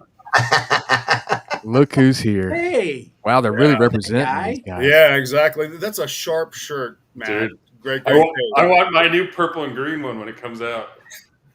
Yeah. There's the guy I met at Dungeon Con. You met this guy? Oh, absolutely. Man, this is great. This is awesome, man. I just love this. I wish I'd done this months and months ago. This is so fun, man. Hey, John, how you doing? I'm doing great, Brandon. How are you, gentlemen? Good. I'll be right back.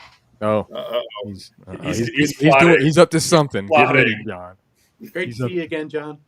Yeah, Hey, see you too, Jeff. this is so cool. I'm hoping everybody's enjoying it. Like I said, I'm sitting there thinking, I'm like, everybody needs to be watching this. This is a blast. Yeah. So Oh, you That's saw stream that. on Looks YouTube that right now. sounds awesome. yeah. John, I was telling everybody that tell them a little bit. I tried to get Matt and Eddie for Long Con to come on, but unfortunately, by the time I got around to doing it today, it was pretty late. And then so both of them declined. But I also had brought up when Long Con was, and then I told them a little bit about Dungeon Delving Creatures. There are quite a few Long Con games at Long Con this year for Dungeon Delving Creatures. Oh. Yeah, a bunch of them. Uh-oh. Bunch of- Uh-oh. Oh, thank you. The Dark Marshal, man. Thank you. I'm going to have to get a Sharpie and just write over my Cubs shirt. Yes, sir. I Sorry, got Jeff. Port Mirror. I'll get yours in the mail tomorrow. Yeah, I can represent with Port Mirror, right? Yeah. There you go. I mean, it's close. It's close enough. So mail takes a little longer to get here in Korea. Oh, I so. bet it does. Oh, I bet. I got mine. Well, thanks for doing that and having it mailed over there. That's some dedication. Thank you. I also have this as well. Oh yeah, that's Oh yeah. the. What did you think of that? I haven't read it yet. Okay. And It doesn't Jeff- have any. It doesn't have any art, so like I just no. It's, Okay, David.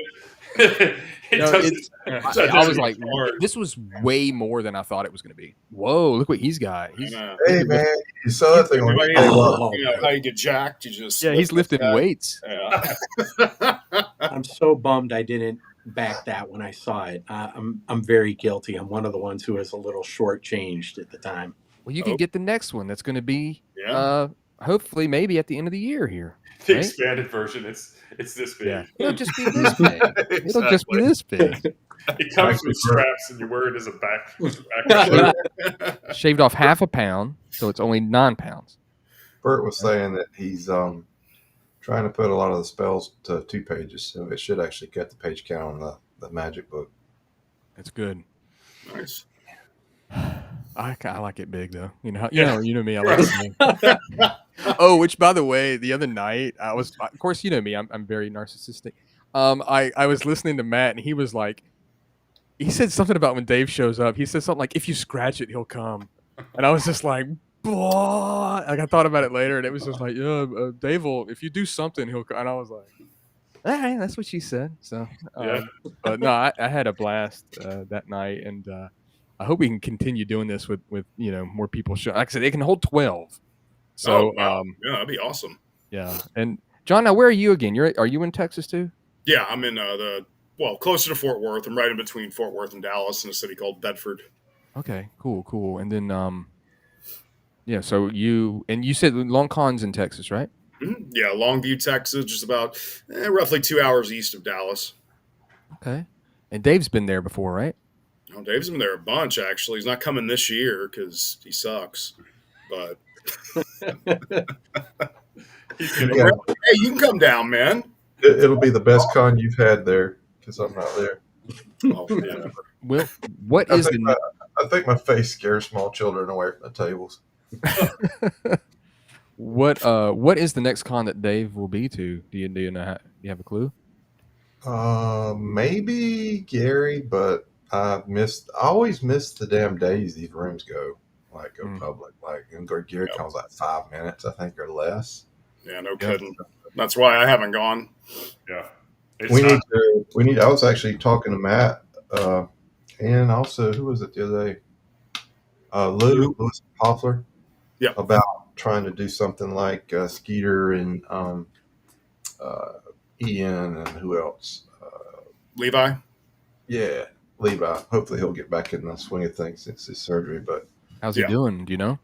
yeah, he's doing good. I don't know. I think when he says he's having something done, which I'm not going to go into obvious. Right.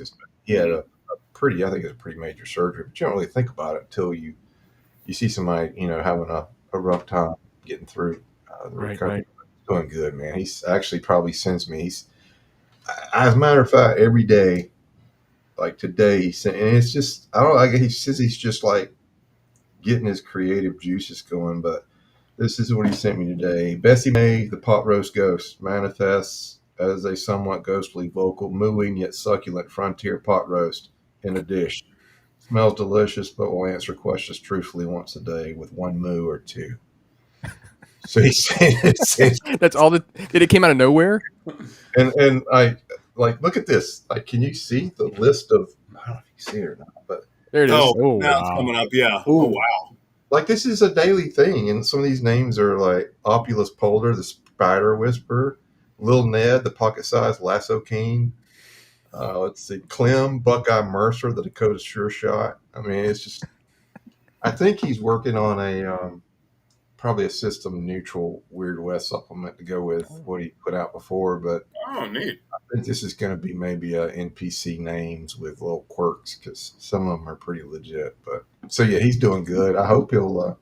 But back to what I was saying, we should. I don't know how many cons you're going to hit next year, John, but Matt's too cheap to go to, but maybe one or two. I don't go Whenever any. he talks about another one, his old lady starts banging on the door. I hear you in there. Yeah. Hey, I got to piggyback on Dave. I have to. He's like, "Do you want to come?" And I'm like, "Yeah, I'll come with you." It's all right, Brandon. We'll get you out too, man. We'll expand your network. I hope It's, so, and I'd like to go to North Texas. That's kind of the next one that that I'm Like on your radar. entertaining that one. But Yeah, Jeff went. I think Jeff Lou, went all the way to. He came all the way from Korea to Goodman Jeff- Games thing. what's the next con in Korea? Yeah. We just had Seoul PopCon, and I was showing art there too, so it did pretty good. Yeah, It's usually in the right before Labor Day weekend, I think. So you say they're playing 40? So you guys all come here. yeah. Well, heck, Probably, you know who else is out in Korea now? Sean Robertson's actually out there too. Ooh. Wow. Yeah, with Palladium Books. Yeah. So, Wow. How did he end up there? apparently, Jeff, you can probably confirm this, but he says it's incredibly affordable, and he can still do his job remotely. So he wanted to always live abroad, and he speaks a few different languages at least. So. Jeff's I how's your compare Korean? it to Central Texas cost of living. Okay. How's the Well, lady? that's not very affordable if it's like Austin, like the hill country. Yeah, I know. Woo! How's your Korean, Jeff? Almost nil. Oh yeah. All I know is I've been here 안녕하세요. 20 years. You can get by with English just Yeah. fine. 안녕하세요. 감사합니다. Nah. That's what I thought when I went to Russia, and then I realized nobody spoke English, and I was like, "Oh shit!" Yeah, you get by on English, but I've got access to the military installation, and I'm right within the military community, right off the installation too. So That's we've been awesome. just fine. That's So, awesome. hey guys, I hate to pop in and go. Oh, No. it's nice to I meet think you. we're getting ready to go to a barbecue, but I'll just Oh. jump down and chat or whatever. That's got I priority. got Like I one said, last question: how's the lady boy scene over there? 0. But I tell you, over in not zero, not zero. What? Things are changing, but we've got a home in Thailand, and it's all over there. So sure, that's what it's known for. But this is what it's all about. If you need to drop out, you drop out. You drop in. That's what it's about, dude. Hey, you All drop out, great go have a seeing steak, all you. come back. Great meeting all of you. Yep. Great. Hey, day. hey, reach out. Hey, And, Jeff, I'll I see you just in chat. followed. I just Yeah, we'll see you, followed bud. Instagram. Bye-bye. Oh, he's gone. So yeah, that's what it's all about, right? And I sent another message to someone else. I don't know if they're going to show up. It's kind of I don't know, up in the air, But I'm glad that Yeah. John's here, so we can talk more about his stuff. Because we kind of that's another thing too, is like I still want to hit what people have in case they didn't see the other live stream, or because people do watch this afterwards, of course, because they're not up and they're partying on a Friday night, which is, I know this is kind of mental to do, but but then on the same token, I look and a lot of people are they're live streaming on Friday nights, and I'm like, well, why? Like Tenkar's doing this stuff. He does that all the time, and a lot of times Bert's running a game, but It's like, so I John. think he was born with a set of headphones glued to his head. I think so too. He's got the setup for it too. So John, tell us more about how dungeon dwelling creatures. I did it. Which by the way, the other night I did write horror crawl classics. I just want to go ahead and say that in the description. I'm an idiot. That's all there is to it. I'm a moron.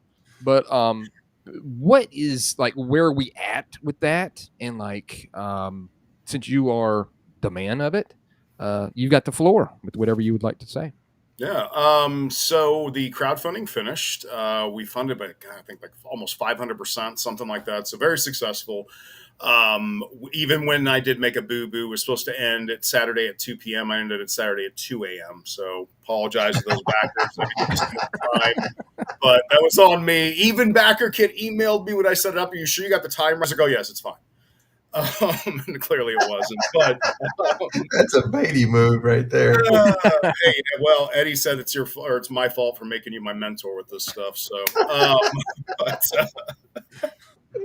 all right. So, but the book's still about 80%. Well, no, we're probably closer to like 95% written at this point. Okay. Matt's offered some really cool spells and powers, and his son has done some really cool ones too. Awesome. Dipping his toe, he was into game design. And we're just waiting on a few things. Keelan, gosh, I can't remember Keelan's last name, the artist. Halverson? Something of that nature. We're waiting on a piece of art from him that was a stretch goal.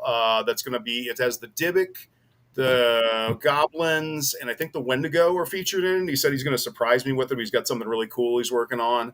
So excited to see that. Joey Dosel, I believe I pronounced his last name right. He did some art as well. I commissioned him with some of the extra funds to do a piece of the Ed and Klops. Yep, exactly.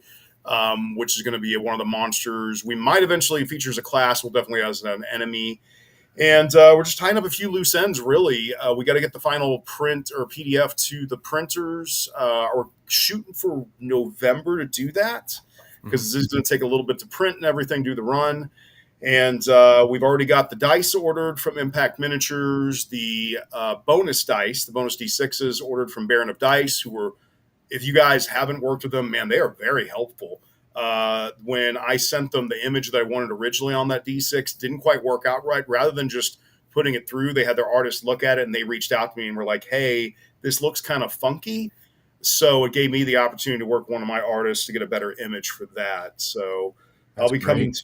Yeah, so that's kind of where we're at right now with things. Just tying up the loose ends and then getting things off to the printers. Like I said, November is what we're shooting to do. That's great, man. Fantastic. And how did you find Backer Kit to be? Had you used it before or no? No, this is my first time using Backer Kit. And after the learning curve, because there is a bit of a learning curve. Dave, is there a learning curve, Dave? Not for Dave. I guess I can't start. Nobody likes me. I think it was his quote. Yeah. I'm not popular. Yeah, you're not popular enough. I didn't have that problem. That's weird. But it's besides the learning curve, which actually David did help me out with some stuff. Appreciate you, Dave. And learning from his mistakes, but it's been good. I actually like it a lot more. I like how you can set it up ahead of time and start attracting followers. And even the pre-order store after your crowdfunding ends, I think that's a lot easier to navigate. And just making it read like a book where you can set up the sections and the backers can click on each section. I just really like it all around.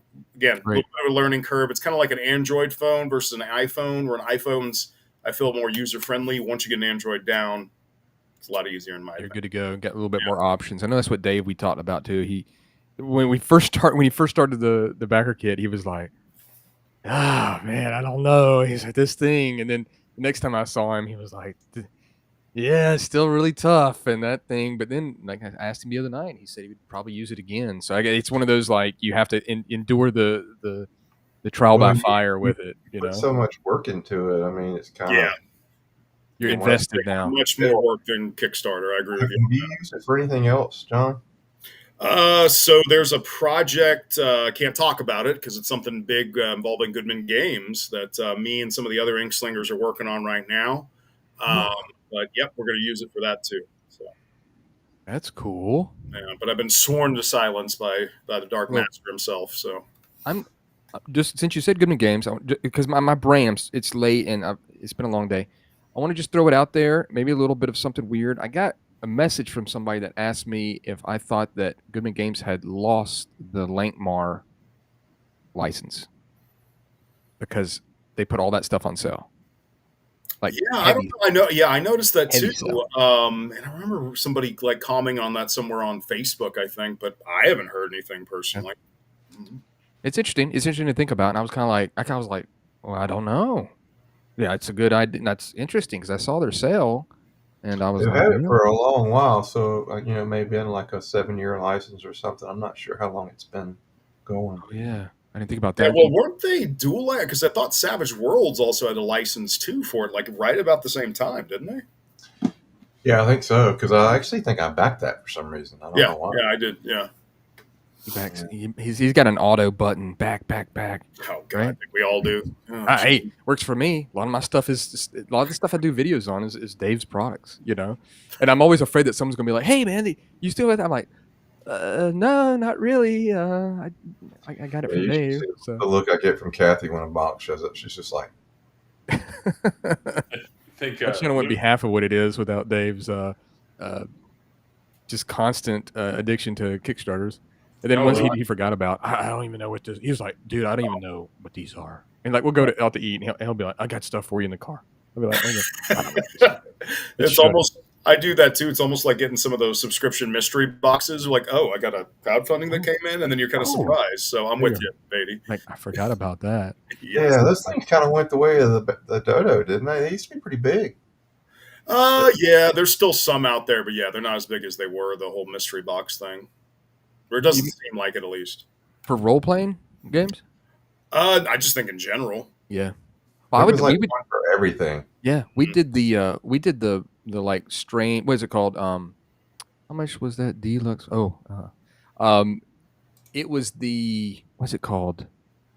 It's the one where they send you snacks and candy and stuff from other countries. I cannot Yeah, remember the I name saw of it. that one recently. I know what you're talking We did it for like 2 years, and I can't remember the name of it. I'm an idiot. It was fantastic. It was absolutely fantastic. I mean, every month it was something else, and I would say 80 to 85% of the stuff was really good, about. and that other percentage was not so much. It was a little bit too outside the norm. But just countries from all over the place, and but it came a thing where I was like, I'm trying to lose weight, and all of a sudden it's like, all right, tons of chocolate and tons of like candy and stuff. I was like, okay, we got to stop this thing.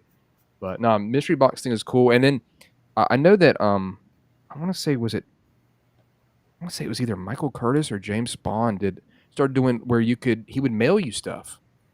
Like you could be on a mailing list, and he would make stuff and send it through this thing called like the post office, and you would get, like the old days, you didn't know what it was going to be, and it was free. You just had to send him like an envelope or something, and he would send it back to you, and it was great for a while. He sent a lot of cool. I just can't remember which one it was. If it was Michael Curtis or I don't know. My brain's Kevin scratched. Davis is asking about the Yeah. deluxe POTA reward. What's You talk- POTA? You talking about he says like old judges, like the Judges Guild thing. Yeah, I think that was the essence of the sending it through mail. But how much was that deluxe Planet of the Apes reward? So my thing. Oh, easy, dude. She know. might be watching this. I know. No, she knows. No, it was my money. I want to say it was about $250, and then I did another $250 in like extra stuff. And I'm actually going to I'll let y'all know my schedule. I've got Brennan LaSalle on Monday I'm going to do an interview. It's not going to be live, but I'm going to do an interview for X-Crawl, and he sent me a very fun picture of himself. Dave. And then I've got Andrew Gasca, who did Alien RPG, on also that day at 7. I'm going to do an interview with him. So my day's absolutely packed. And then I actually played a game that did not use dice. It was the first time I ever. I think that both of y'all like, huh? Yeah. Yeah. Rochambeau or something like paper rock scissors. Well, it's called Enclave, and the guy's it's a guy who reached out to me, and he was like, "I'd really like to play this for you." So we did it, over Discord. He had another player show up, and I'll be telling about my experience on the video, but it was very interesting. And he's got a group of really loyal people to it. He's got a new Kickstarter coming out. It's for a new edition of it, and it worked. I mean, it ultimately worked, and it was a thing where you kind of have you're good at certain things, and you can kind of invoke certain things about your character. And you do have like a character class that you pick, and they get certain points in certain aspects of their character. And if you get a certain level in those, then you're able to just do. He's able to describe things, and he was great game master. Very much, a guy who's obviously been doing it for years and years and years. And it's going to be an interesting video that I'll be trying to help, push his Kickstarter as well. And then at some point, maybe a couple weeks or so, I'm going to have John Clark, who's doing that Old Forest for Shadow Dark. I'm going to have an interview with him. So I don't know if y'all have seen that on your Facebook, but he's doing like a Red Wall Shadow Dark book. Yeah, I have seen that. Yeah, Old Forest I think that's what it's called. Dark Forest. Yeah. My brain. Really cool. He sent me the PDF, and I was like, "This is nice, dude." He's got a lot of neat stuff with it, and it's dark. Like I was like, "Okay, you can play a rabbit, you can play a mouse, you can play an otter or an owl." But then all of a sudden, I'm starting reading through, and I was like, "Ooh, it's definitely embracing that Shadow Dark stuff." And it wasn't something that was very kiddie. I was like, "Okay, yeah, you got it going on. Got really good art." And so, yeah, it's going to be really exciting. I got a lot of stuff for the channel, obviously, coming. But anything else? Dave, you got anything going on? Yeah. Here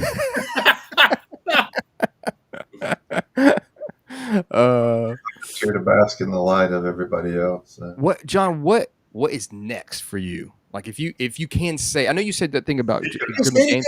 Tell you.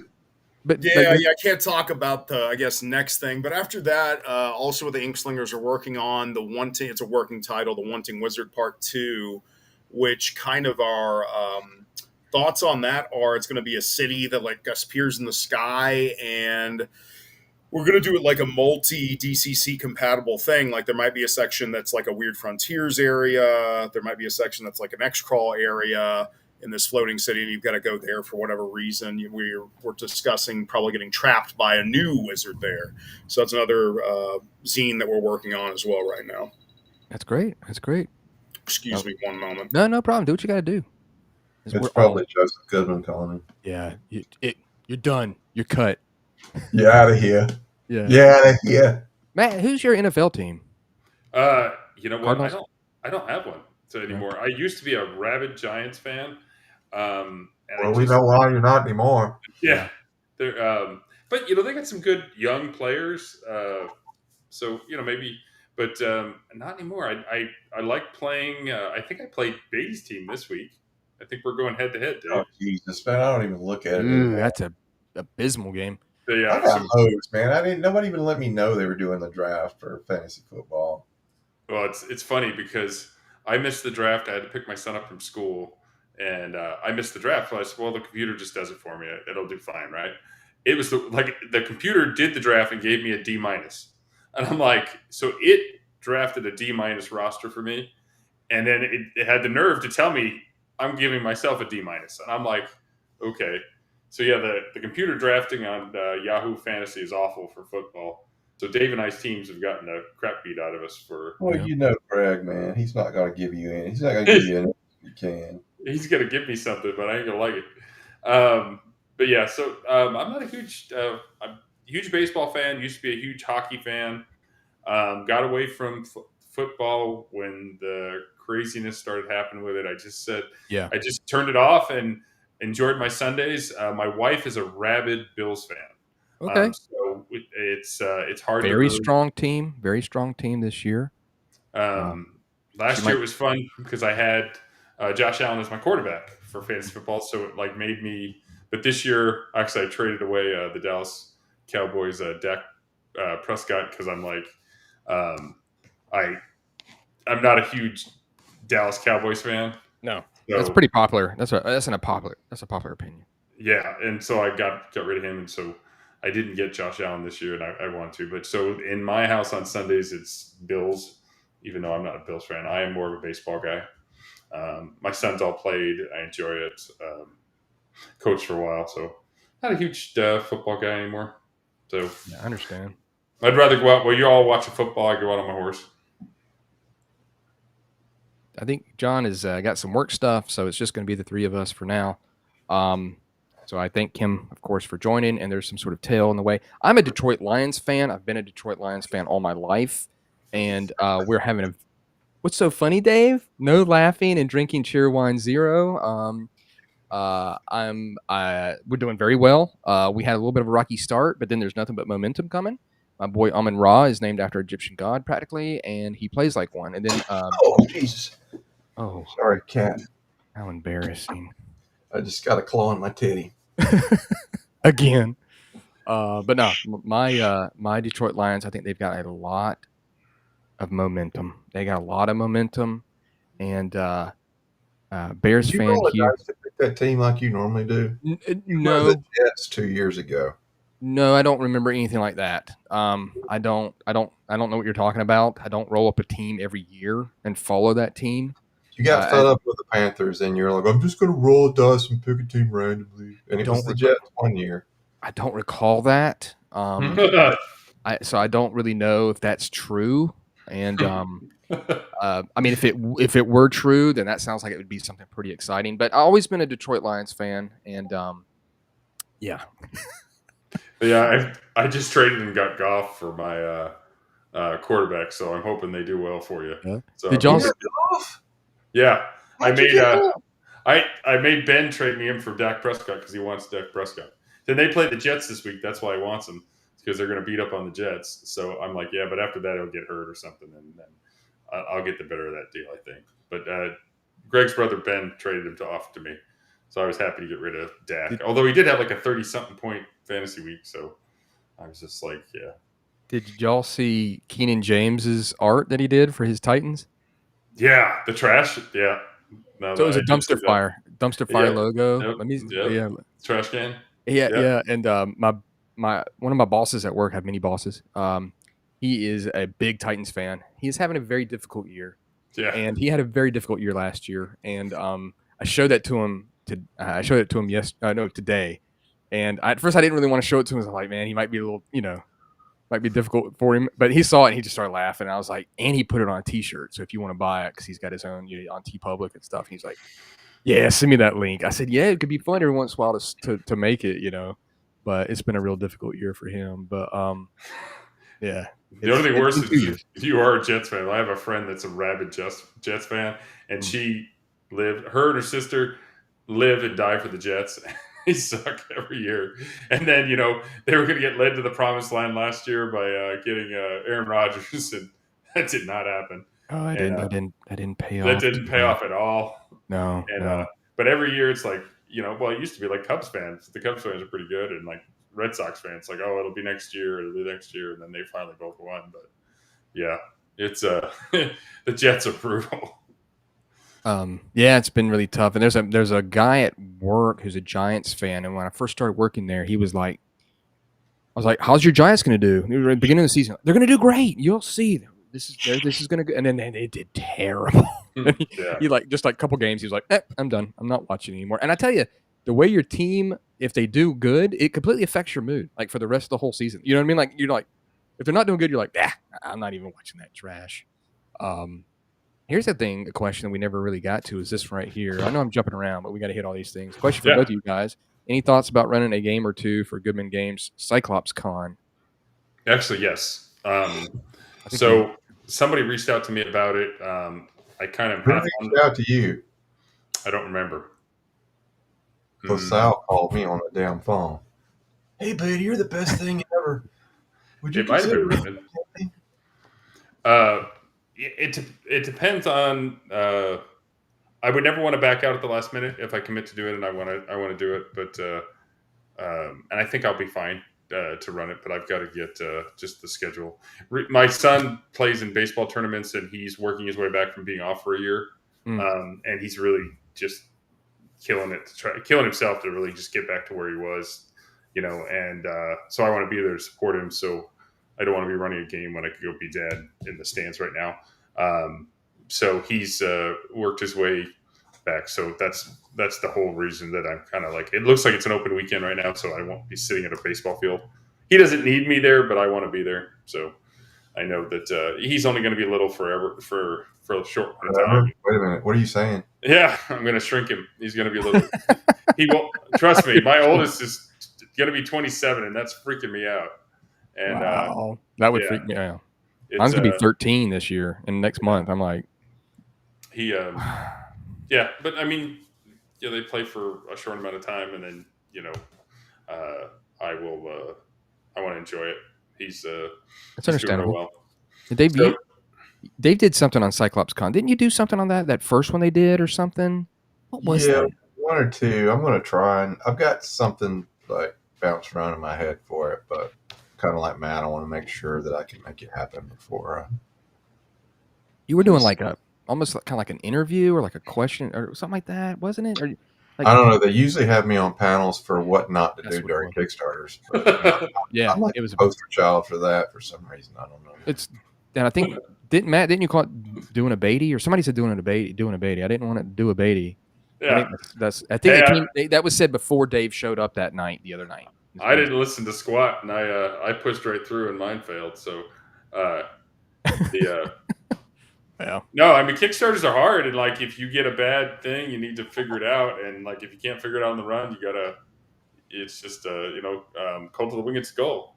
That's a great book, and it will come out. But yeah, I was bullheaded, and I charged in thinking I could just make it work, and it's not a material thing. It's just that I needed to take a smaller bite, and Port Muir is getting good reception, and it's just beginning. It needed to start at the beginning, and not like here you go. We're not all David Baity that can throw a 900-page book at it, and everybody just screams at you, take my money. I don't even think it was maybe even halfway finished when I did the Kickstarter. I can't remember. Yeah, well, you mean the writing? Yeah, I mean, it was a lot of it was done, but the majority of it, I think, still needed to be finished. Well, there was up, but it was just. There was a lot of extra stuff. You know what I mean? Like more. We needed more, and more. Then you wrote stuff. I remember when you finally. You mean when you wrote the stuff? Oh, that's right. When I wrote stuff, I wrote some stuff that was in the book that I didn't even realize I was going to put in the book. Like, well, you shadow wrote the whole thing, Brandon. I really appreciate you not want to take the credit for it, but Ooh, all right. I'm just trying to be humble a little bit. This is where we're going on this one. It was at the last minute. He was like, "No, Dave, I can't put my name on this." Yeah, I'm the brains, you're the face. So I used to be the face. Yeah. Yeah. What? Yeah, go ahead. It was a 400-page book, I think. What? Which one? Weird Frontiers, and then all the stretch goals and everything else that was, that came through for it. It just blew up. Yeah, it was definitely the stretch goals. I mentioned that the other night. How you were like, right before you popped on, how you were like, yeah. So it was 50. We added 50, 50 more of these, right, or something like that. It was like once we realized it was like, okay, that's 10 each. That's 50 more. Yeah, you talking about spells? Yeah. Remember, you were like, spells about what 3-4 pages a lot of times in DCC. So, instantly the page went. Well, your crit charts alone are what? Are they they ended a D30 or a D40? I mean, they're huge. Your D30, I think, but there's more because I think DCC is more of a. You had to add more different types because if you don't do that, then like if you're using a luchador and they crit and you use a standard crit chart, it just didn't. So it blew up. It got big. Hey. It did. It doubled, and then you got to throw more art into it. So that funds just quickly went. You're used to that, though. You're used to. I am. So. Luckily, I only write small, tiny things and never worry about that. So. I'm just glad I'm not hiring you and paying you by word. Yeah, you should. It would be helpful for me. I'd get my mortgage paid. No, you bastard. You read it when it's not been edited. Stop. We're gonna leave it there. Ask for an unedited copy. That's what you get. Wait until Weird Frontiers, second edition, not a new printing. Second edition, right? When or have you ever contemplated that? Doing a second edition or a second printing? Like a completely like a new edition, not just a printing. New edition. No. Well, your other idea is kind of a second edition, right? We need to do a quick start. We need to definitely do a quick start on it, and I've got some ideas about that. But if anything, I think I would like to take the character classes, and I know Matt and I've discussed it because he's got some pulp ideas in his head. But I'd like to take it to the future and see, maybe do some of the classes and adjust them to where they would be. Like maybe our time or a little bit more in the future, and see how things work with it. But no, there won't be a second edition. There doesn't need to be. I mean, Nah. he's not going to change. Why should you change Weird Frontiers? I think it'd be fun to take Weird Frontiers and just fast forward, because think about Yellowstone. They go, it was 1893, then they went 1923, and then so they went into the gangster era.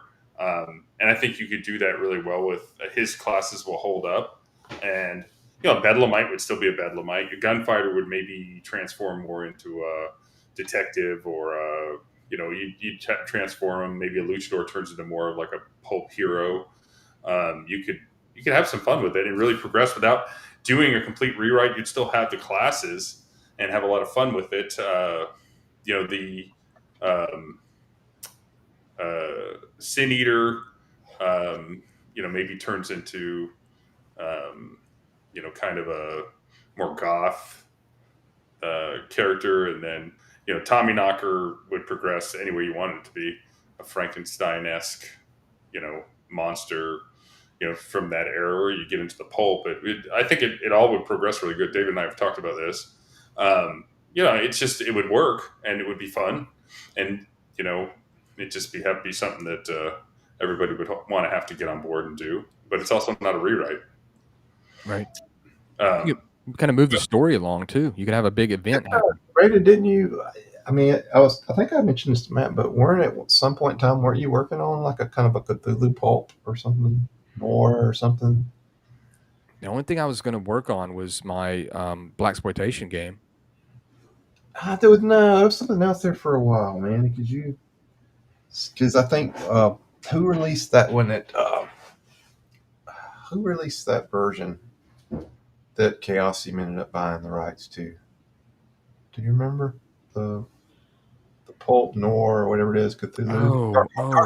Dark Harlem. Yeah, that's it. You're right. Yeah. That's what I wanted to do. But I wanted to make it. I wanted to do it as if it was a blaxploitation movie. You see what I'm saying? So like the tropes that would be there would be quite strong throughout them. And I was actually talking to someone the other day. Actually, someone commented on the wretched, the red box. What was it? The Red Room. Their wretchploitation game, and I mean, blaxploitation is got everything you need, and you can add in a lot of like stuff like chud and things like that kind of seedy New York type, even like Basket Case. You know what I mean? With its horrible screeching that it does. You can add a lot of that stuff to it, and have you've got heroes, you've got big villains, you got like the government. But Dark Harlem came out, and he kind of blew up. That guy blew up and went on to do other stuff too. And I can't remember. Must not have blew up. Well, I mean, that's the thing too. Sometimes whenever they blow up, they get involved in a game. They're part of now a game that's bigger than them, and they're just an extra writer in there, and they kind of lose their, I think it was Spivey. Last name is Spivey. Dave, are you still tinkering with the idea of Morkborg and Shadow Dark, or is that a spoiler, or is that not something? Well, it was, but there we go. Thanks, Matt. I didn't say what you were tinkering with. We're just thinking of. We're just looking at it. Cat World, instead of Water World, Cat World. Was that supposed to be funny? Yeah. I hope some of your cop buddies are watching this, so they'll actually laugh at that. There you go. Funny. Just something, just amusing. It's amusing. Amusing. Right, Dave. Yeah. No, we've been playtesting Morkborg, and we've talked about Shadow Dark. So right now, I think it's smart to just go with go ahead and getting the second print out the door. So I got to get the campaign built for that, and hopefully Bert will be done. I'd say by end of the year. So once that's done, then I'll focus on some of the other stuff like that. But yeah, hopefully the I guess you'd say the right now everything Shadow Dark's blowing up except for your stuff, Matt. So Yeah. Thanks. Yeah. Wicked. Um, you got me. I actually am in Longview this year. I'm playing in Dark Space, so that's the Shadow Dark in outer space. Ramsey Williams is running that, but I'm excited to play in that game. It's something that I jumped on board. I don't think they did a Kickstarter, or maybe they did do a Kickstarter, and I don't remember. I didn't see anything on it. It was. They don't have it in front of me, but I think it's called Dark Space, and it's Shadow Dark in outer space. It's very cool. It's very open ended. They just started with it, so I'm going to play that for the first time. I have it on PDF. I don't think I backed it. I think I just bought it. I don't know if they were even doing the Kickstarter for it. I don't remember, and I apologize for not remembering. But now that game seems really cool. It's basically Shadow Dark in outer space.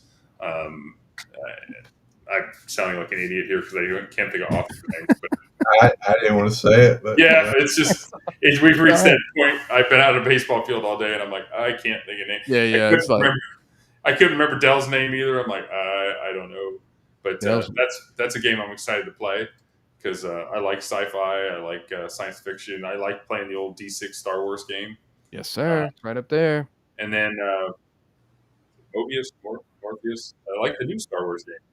Yeah, it's not bad. It does what it does well. Yeah. It just that's what I told people because they would always ask me which one do you prefer. I said, well, D6 Star Wars does what it does very well, and this game over here does what it does very well. It's just which one do you prefer? And I said, I still prefer D6. Cool.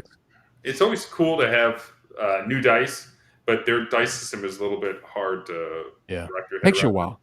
It takes you a while to kind of get the feel of it. Took us about 45 minutes. The only thing about that game is like it's actually the complete opposite of D6 Star Wars because all of a sudden you've got this big talent tree that you're trying to work out, and if I get this and I get that, I unlock this and I unlock that, and then every time you do something, you get those points. You're like, okay, I'll use that for this, and then I'm going to do this, and you kind of start. It's like it kind of bogs the game down as you start looking at the choices you have in combat when you accrue those points to let you do some cool things. But I mean, overall, it took us 45 minutes roughly to understand all the dice, and we got it down pat. And then it became much quicker, But I don't think I think it's a fine game. I just didn't like, once again, constant hardback books for everything, and it's going to cost you a ton of money, and it's going to weigh down. It's just like, and here's like a 90-page book that's hardback, and it's like thin as crap. And I was like, what is that? You know what I mean? Like, can you just? I don't know. They were pumping them out, and I was like, eh. Yeah, and then they had some trouble, and they kind of went under for a while, and then it came back. So they came. They're like, we're going to reprint all this stuff. I know Edge, I think, took it over. Is that who took it over? Yeah. The original Star Wars game is cool. I like outer space stuff. Yeah. I know, obviously growing up, Battlestar Galactica, which I'm almost shocked nobody ever has done Battlestar Galactica. I don't know where the license is with it, but it seems like that is just primed to be Cylons and if they could do a Space 1999 game, then they can definitely do a Battlestar Galactica game. I was trying to. I didn't back that, or I didn't buy it, just because I didn't really understand like what they were going to do with that. I don't know. There's a Terraforming Mars role playing game. Yeah, I mean, I guess if you can enjoy it. Dave's crashing on us. Dave's crashing. Yeah, that was harsh. I understand. I'm thinking about that time you told me that you cosplayed Daggett at one of those conventions, Matt. The Battlestar Galactica guy. Oh, nice. Yeah. I was I was Muffin, the little dog that was running around. I was. I thought his name was Daggett. I need pictures of that. Is it Daggett or Muppet? I thought it was Muppet. I'm gonna look up real quick. I got no clue. It's gonna be a battle. I'm pretty sure the dog's name was Muppet, but maybe I'm wrong. Maybe you are. Maybe I'm wrong. I need to get all that old Battlestar Muffet. Galactica. It was Muffet. I'm sorry. Yeah, don't like mindless trivia that comes from old sci-fi shows. Like you couldn't get me with Lobot the other day either. So You Yes, make a better Lobot than you do Muffet, to be honest. yeah, I understand it was a furry Do you- convention. So Do you have pictures? Do you have pictures of this, Matt? I've got them. Yeah, it's pretty bad. The Muffet? No, I don't. It's actually a character I've never even Brandon, thought have about you for years. noticed when you get Matt's goat, he kind of stumbles and bumbles for it's like he's trying to come up with. Look at him grinning right now. The, I think he's almost a little red. It's hard to tell because you keep yourself in the dark. So another useless trivia, and I'm going to change the subject so idiot over there doesn't keep going. Zach Glazer and me have something in common. We were both Battlestar Galactica kids, which means the reason that toy is not marketed anymore because it used to fire the little missile. Yeah. And Boba Fett got taken out too. Is that we all had we all basically were victims of that toy going off and the rocket getting stuck in our throats and choking. Oh, You're one of those kids? Yeah. So is that. So That's yeah, amazing. it when I was a little kid, we were playing my little thing, and it was New York, so the ceilings are low in the apartments, and I'm playing with it, and it goes off, and I go, oh, and it went, and yeah, I ended up in the hospital. They had to go down with a tube, do surgery, get it out. whoa! You're kidding me. Yeah. So it was like, there's a big settlement involved with it. I spent like a week in the hospital. And Zach was one too. I was so pissed off because I was Yeah. saving up my UPC codes for my Star Wars action figures to send off for that damn thing. Yeah, the Boba Fett one too. All of them got yanked. Wow. And it's all my fault. Yeah. Which toy was it for Battlestar Galactica? The Boba Fett. You couldn't get it unless you sent off for it because it had a. Oh, Well, I mean, it was before Boba Fett got popular. What was the Bantha tracks? That was the Mr. Sci-Fi. Do you remember Bantha tracks? The You don't. I don't. It was the Star Wars fan club that you paid okay. yeah. and you get a newsletter, and if you, I think you saved up so many UPC codes, you could get that Boba Fett that had the rocket that would shoot out. But obviously, some stupid kids like opened their mouths and pointed it at them. So Dave's talking about the Boba Fett that took off, but the originator of that suit was all under Kenner, and it was the Battlestar Galactica, the ship. I forget what the heck they were called. What was the fighter in Battlestar Galactica? The fighter Viper? The Viper. Yeah, the Viper had a little rocket and had a little button on it and fired the thing, just like Boba Fett had. And so all those toys got taken out. They ended up, I think, with little strings on them, or they didn't release. And then later on, it was like they're really weak. Oh, I see an article right now. The tiny red missile that shook up the toy industry in 1979. Mm-hmm. Yeah, You're that kid, man. That's awesome. That's me. Yeah, a young Matt. Wrong with you. Yeah, Zach Glazer was one we were talking about it, and because he has a collection of them now, he's bought them. I don't have it, but he went and bought anyone he could find, and yeah, We should a kid died from it. Yeah, a kid, like literally, what saved me is it got caught in my lung and stopped. Holy shit! They had to rush. I couldn't breathe, and but I could breathe enough to get by. They intubated me, and they rushed me to the hospital. And yeah, they were they were talking about open heart surgery, and they went down with a little suction tube, and they got it out. So I was very lucky. So That's was Zach. wild. Yeah, there was a kid that died from it. It says there's been 3 formal reports of children inhaling or swallowing toy missiles. Mhm. And then it says one of those is Matt DeMoco. Looks like they misspelled your name. A silly boy who. Yeah. No, so Zach and I have that in common, and that's amazing, dude. But yeah, I gotta find one of those toys to buy. It's probably worth a small fortune right now because it's out. Oh yeah, easy. Yeah, cool.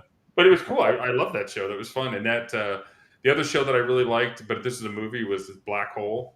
The black hole. There was a Disney one. Yep. It had all the Maximilian.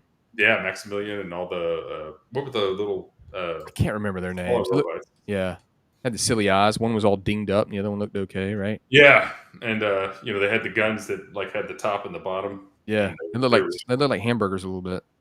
Yeah, they're cool. But no, Yep. useless space trivia crap. But honestly, because when you were talking about Planet of the Apes, Yep. I'm like, why has never anybody done Battlestar Galactica? Yeah, I don't know. It seems prime. Like you could. That would be. There's a bunch to it. Yeah, you could have a lot of adventures with that. I think because maybe people think of it just more as space combat. You know what I mean? But there's so much more. I mean, but it's like they did Buck Rogers. Obviously, TSR did, of course, because of Lorraine. But no, I mean that's a prime thing for it. Jeff Witty here says we need a Thundar the Barbarian RPG, and of course, Jim Wampler is doing that pretty much with his next Scientific Barbarian. I don't know if that's the newest one that's going to be coming out. I think it's the one that's coming out next. So I'm excited about that, but I'm probably just going to wait till the annual comes out. I'm a collection, like a compilation, but I love Thundar. It's my favorite cartoon of all time. So, I think Bob Brinkman actually tried to buy the rights to that. And the Thundar. Yeah. And they're probably just, I don't know what they're holding on for. Like he tried to buy the whole thing, like all of Thundar. Kind of like Goodman's done. He wanted to buy the IP to use it for an RPG for DCC, but it just didn't work. I don't know if That's weird. I don't know why not. It's a dead IP. It's not like anybody's doing anything with it, so you think they would have wanted to bring it out, but for whatever reason, it didn't happen for them. We have go ahead. I actually watched the cartoon the other day because I found it. I think it was on YouTube. I just stumbled upon it and watched it. And what's the big beast that he used to shoot the pong balls out of its? To me, so Thunder the Barbarian had a mount that he used to ride every once in a while. Yeah. What is that beast called? And he used to shoot little, like, I'd say it always looked like tennis balls or ping pong balls out of its like. No, you're talking about You're talking about, hold on a second, Herculoids. Herculoids. That's right. That's it was like I can't remember his name exactly right now. It's so late, but he almost kind of looked like a rhino. Yeah. Yeah. All right. So I had the wrong. Yeah, Herculoids, and then love Herculoids. Thundar had one too. He had. Well, he had a horse, but I don't remember it doing that. Yeah. Let's get back to this Boba Fett thing. So, let's go back to the Boba started out as did you mail in to get yours? Yep. Okay, because I didn't swallow the Boba Fett. I had the Viper one. I don't know if the Zach was done in by the Boba Fett. I had the Viper. You mean the Battlestar Galactica Viper? Yeah, it had. And you swallowed Boba Fett. I didn't swallow Boba Fett. I still have my Boba Fett. Swallowed Boba Fett's rocket. I don't want to. I did not swallow Boba Fett's rocket. I swallowed the rocket from the Viper. You put the Viper. You put your little. You're bumbling again. Hey, that action figure sold for $1.34 million. Jeez. One with the rockets. That's insane. That's how much that's worth? One sold at an auction for it. It's called the Holy Grail of action figures. I have that in my box here. Prove it. I'd have to go dig it out, but I literally have it. You really have that? I have it, but I don't think it's worth that much. I mean, it's well played with. It's not mint. Well, if it's not mint, maybe it's worth a tenth of that. So you can pay for your kids' college education with it. Yeah. Where do you live? What time are you home? No. I'm going to show all this. Hold on a second. Boom. So there it is. The tiny red missile that shook up the toy industry. I'm going to spotlight this. Yeah, so I had the Viper right there. And there it was. It's funny because my parents took away the Viper from me, but they didn't take away my Boba Fett. And I still have the Boba Fett in my collection. Man, your parents must have really liked you because my mom didn't buy me shit when it came to this stuff. Nope. Hey, my mom did, but I sold it during garage sales later on, like that ad like I talked about the other night. I tell you what, a lot of so I have all my Star Wars stuff. My kids, some of the real expensive stuff is put away. but I most of my original Star Wars toys all my boys played with. So it went through my oldest boy down to my youngest, and they all got good use out of it. And so it's funny because I was going to try to sell it and auction some of it off, and they were like, no, no, no. And it's still sitting. We have a toy room that's in my house, and the stuff that's not like uber valuable is in the toy room too. And I wanted to get rid of it all because it's just taking up space. And all the boys were like, no, we got to have it for our kids and stuff. So yeah, I have like a whole like office that's full of toys, like G.I. Joe, Star Wars, some superheroes, and some other army stuff or whatever. But I wanted to get rid of it all. But the boys were like, no, we got to keep it for our kids. And so my Star Wars stuff has been well loved and played with. But I have a collection that I keep locked away in a closet that is like the stuff that's valuable. That like is the original '70s stuff. Like because my mom was terrific when I was young, and Christmas was always a huge deal at my house. My parents loved me, other than like Dave's parents didn't. So the original Star Wars stuff that came in a box. So it was a cardboard box because Star Wars originally sold it was just like an ad, and you bought the ad, but they didn't have the figures.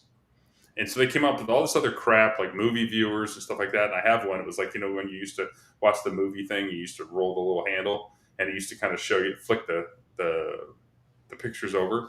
So I have one of those. And then they sold action figures, but they didn't even have them yet. So that's how you originally bought the action figures. So my mom got that for me, but I didn't know about it. And then for Christmas, so it was Christmas of '78 or '79, depending on when the action figures were out. Under the tree, I got the Millennium Falcon. I got the original Darth Vader, Princess Leia, Luke, Stormtrooper, Jawa, all that stuff. The original ones, the original pack. No, Yoda wasn't in that pack. That was oh, that's right. That's Empire, yeah. Yeah, so it was Han Solo, Princess Leia, Stormtrooper, Darth Vader, Luke, Obi-Wan. Tusken Sand Raider. Yep, Tusken Sand Raider. Yeah, so I have the original. Those are Greedo, whatever his name is. Greedo, yeah. And so I have those put away. Some of them are thing. I had somebody come over and like go through my collection and be like, yes, and put it all away. And then they were like, your kids can play with all this stuff. And so the toy that almost ended your life, you held on to, and you let your kids play with it. The Boba Fett, no, it's put away for the third time. The Viper, my parents took from me, and I never saw that again. So I had the Scion ship. So you're talking about your parents, how they loved you. I'm gonna share one of my most sad moments of my life with you, and it involves a Millennium Falcon. Wow. So I think I was, I might have been 10. I don't know, but so we were getting ready to move, and the day, 2 or 3 days before we were moving, like most of my shit disappeared. And I'm like, where are my toys? I couldn't find them anywhere. Mom was just acting dumb about it. And so I don't know what made me do it, but I went to the dumpster at my apartment complex, and there was my Millennium Falcon in the dumpster. So if you can picture little Dave dumpster diving to get his most cherished toys out, it's pretty sad. I wish I could burst into some tears right now. That like really changed the dynamics of the show. But. That sucks. Yeah. Well, there's nobody watching, so it's just us right now. So. Yeah, it's they'll watch later. Though. We had my original G.I. Joes, the big ones, the big, the ones, because the little ones aren't worth all that much money, but the big giant ones, the original ones, are worth oh my god amount of money. And my mom just gave them all away. She didn't want them in the house. She gave them all away. And I had the original Adam West, Batman and Robin, and then who was the original Superman? It wasn't. It wasn't Reeves. It was no. It was himself or something. Didn't he? Yeah. So I had that original Superman doll, and then I had George Reeves. George Reeves. That's who it is. And from the television show. Yeah, and then so I had all that from that time period, and then I had the original Batmobile, and then the original ride-in Batmobile. And yeah, my mom decided it was taking up too much space. Jeez, dude, what a loser. What a I was loser. that kid to be like, can I come over and play with you? Can I come Yeah, over? move over with your toys, man. Yeah. But it's I funny had- because I did really well when I was younger, but then I was older. The toy I never got was the G.I. Joe base or the G.I. Joe aircraft carrier. But because my parents were like, you're too old for all that stuff. You don't need it anymore. So they were like, so I didn't get that. So I'm scarred because I really wanted that toy. But and I've never went and just bought myself one. So my kids never got that either.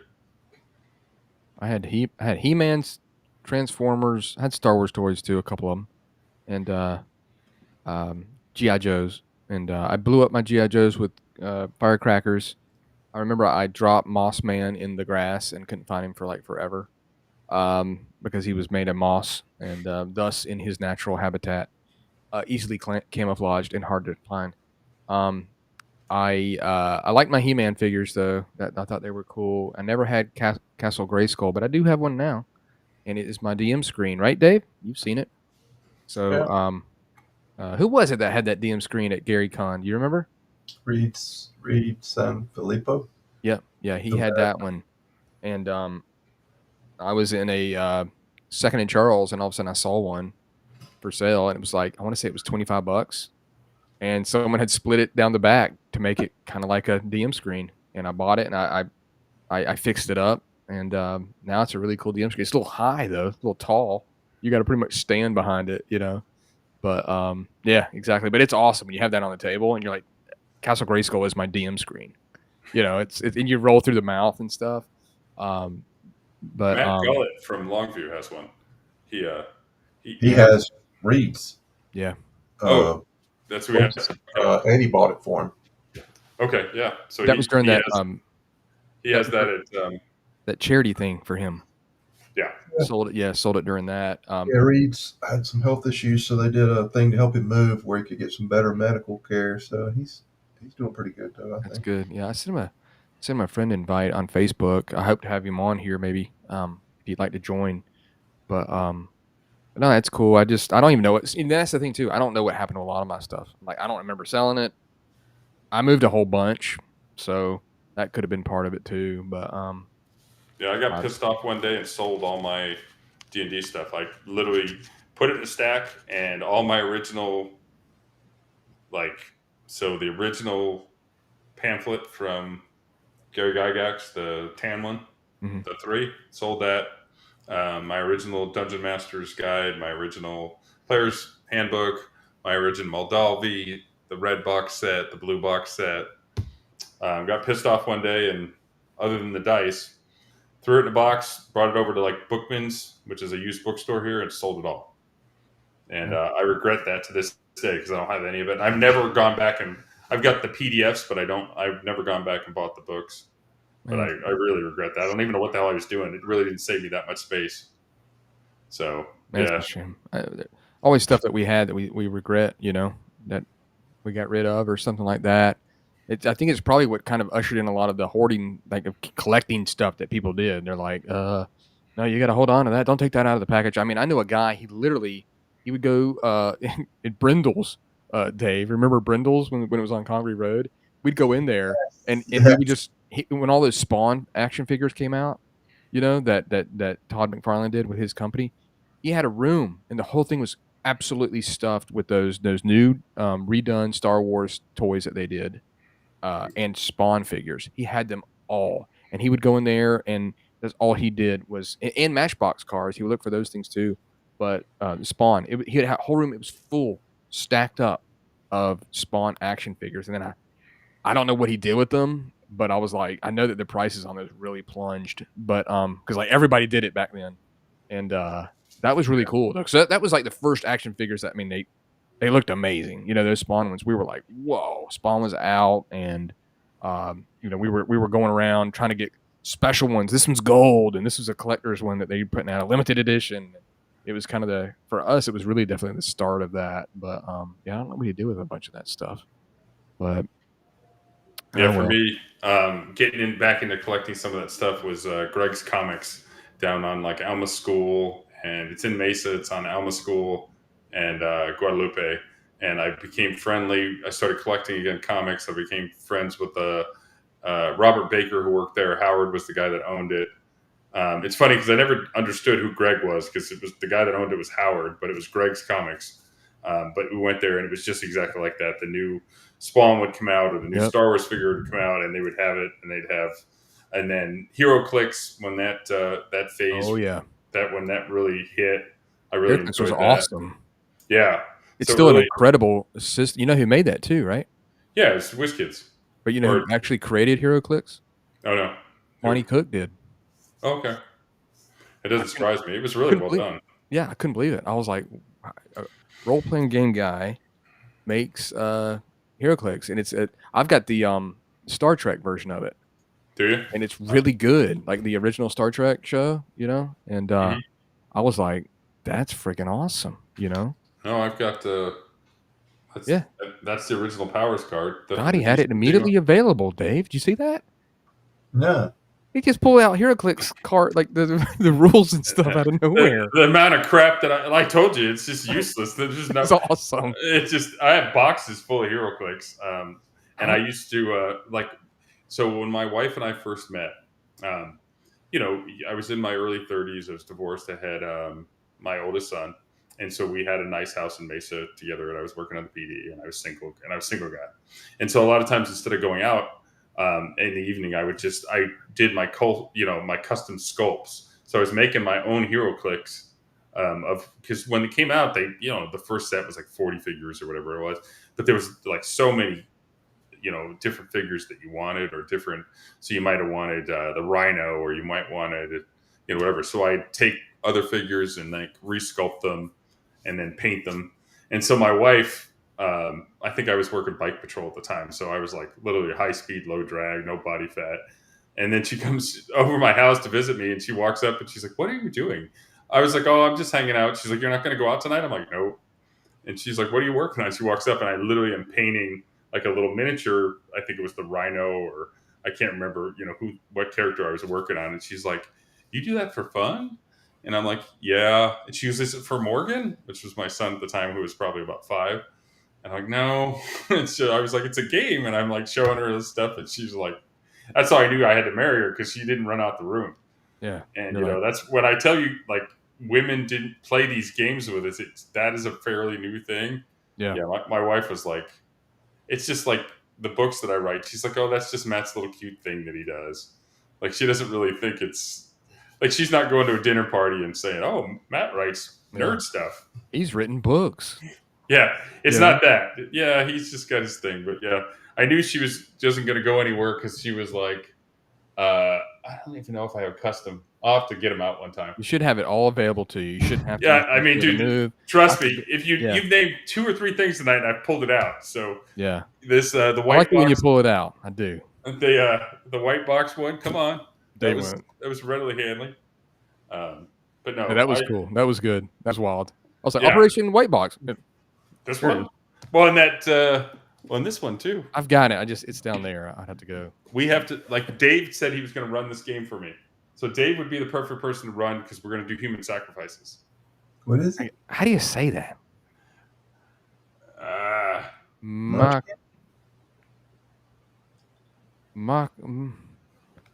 It's Makihito.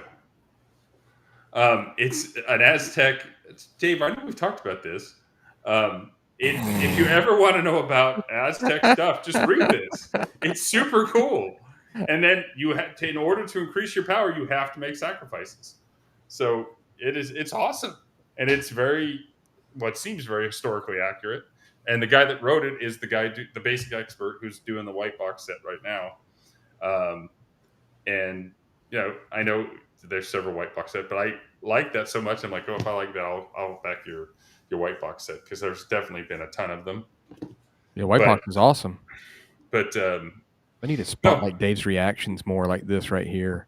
Just like, let's see his reaction to this. There he is. Oh, I know Dave's got more creepy, weird, nerdy stuff than I can ever show. Yeah, it's all back there. He's got himself blurred, but if it was to show it, we'd be like, what is that back there?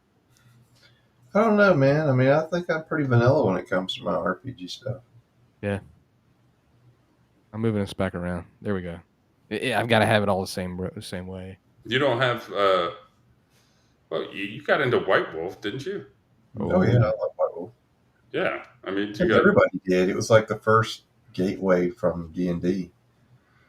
You know what? It was Wasn't there cooler an than art D&D. Well, I should say that because there was Gamma World and Marvel Superheroes, and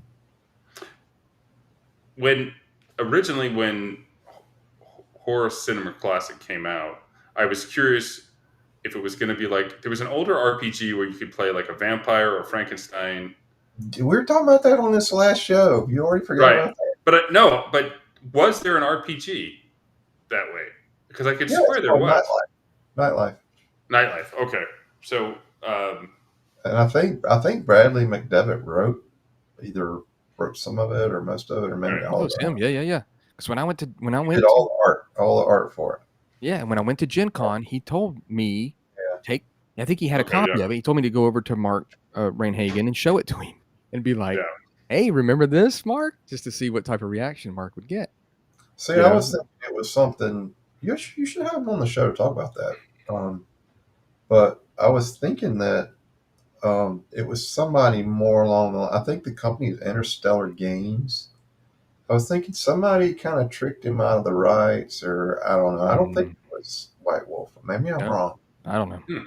I don't know. He seemed to. I played a lot of Nightlife. That's But cool. I I'd don't know never if heard of it. I'd never heard of it. before or after White Wolf. Let's see.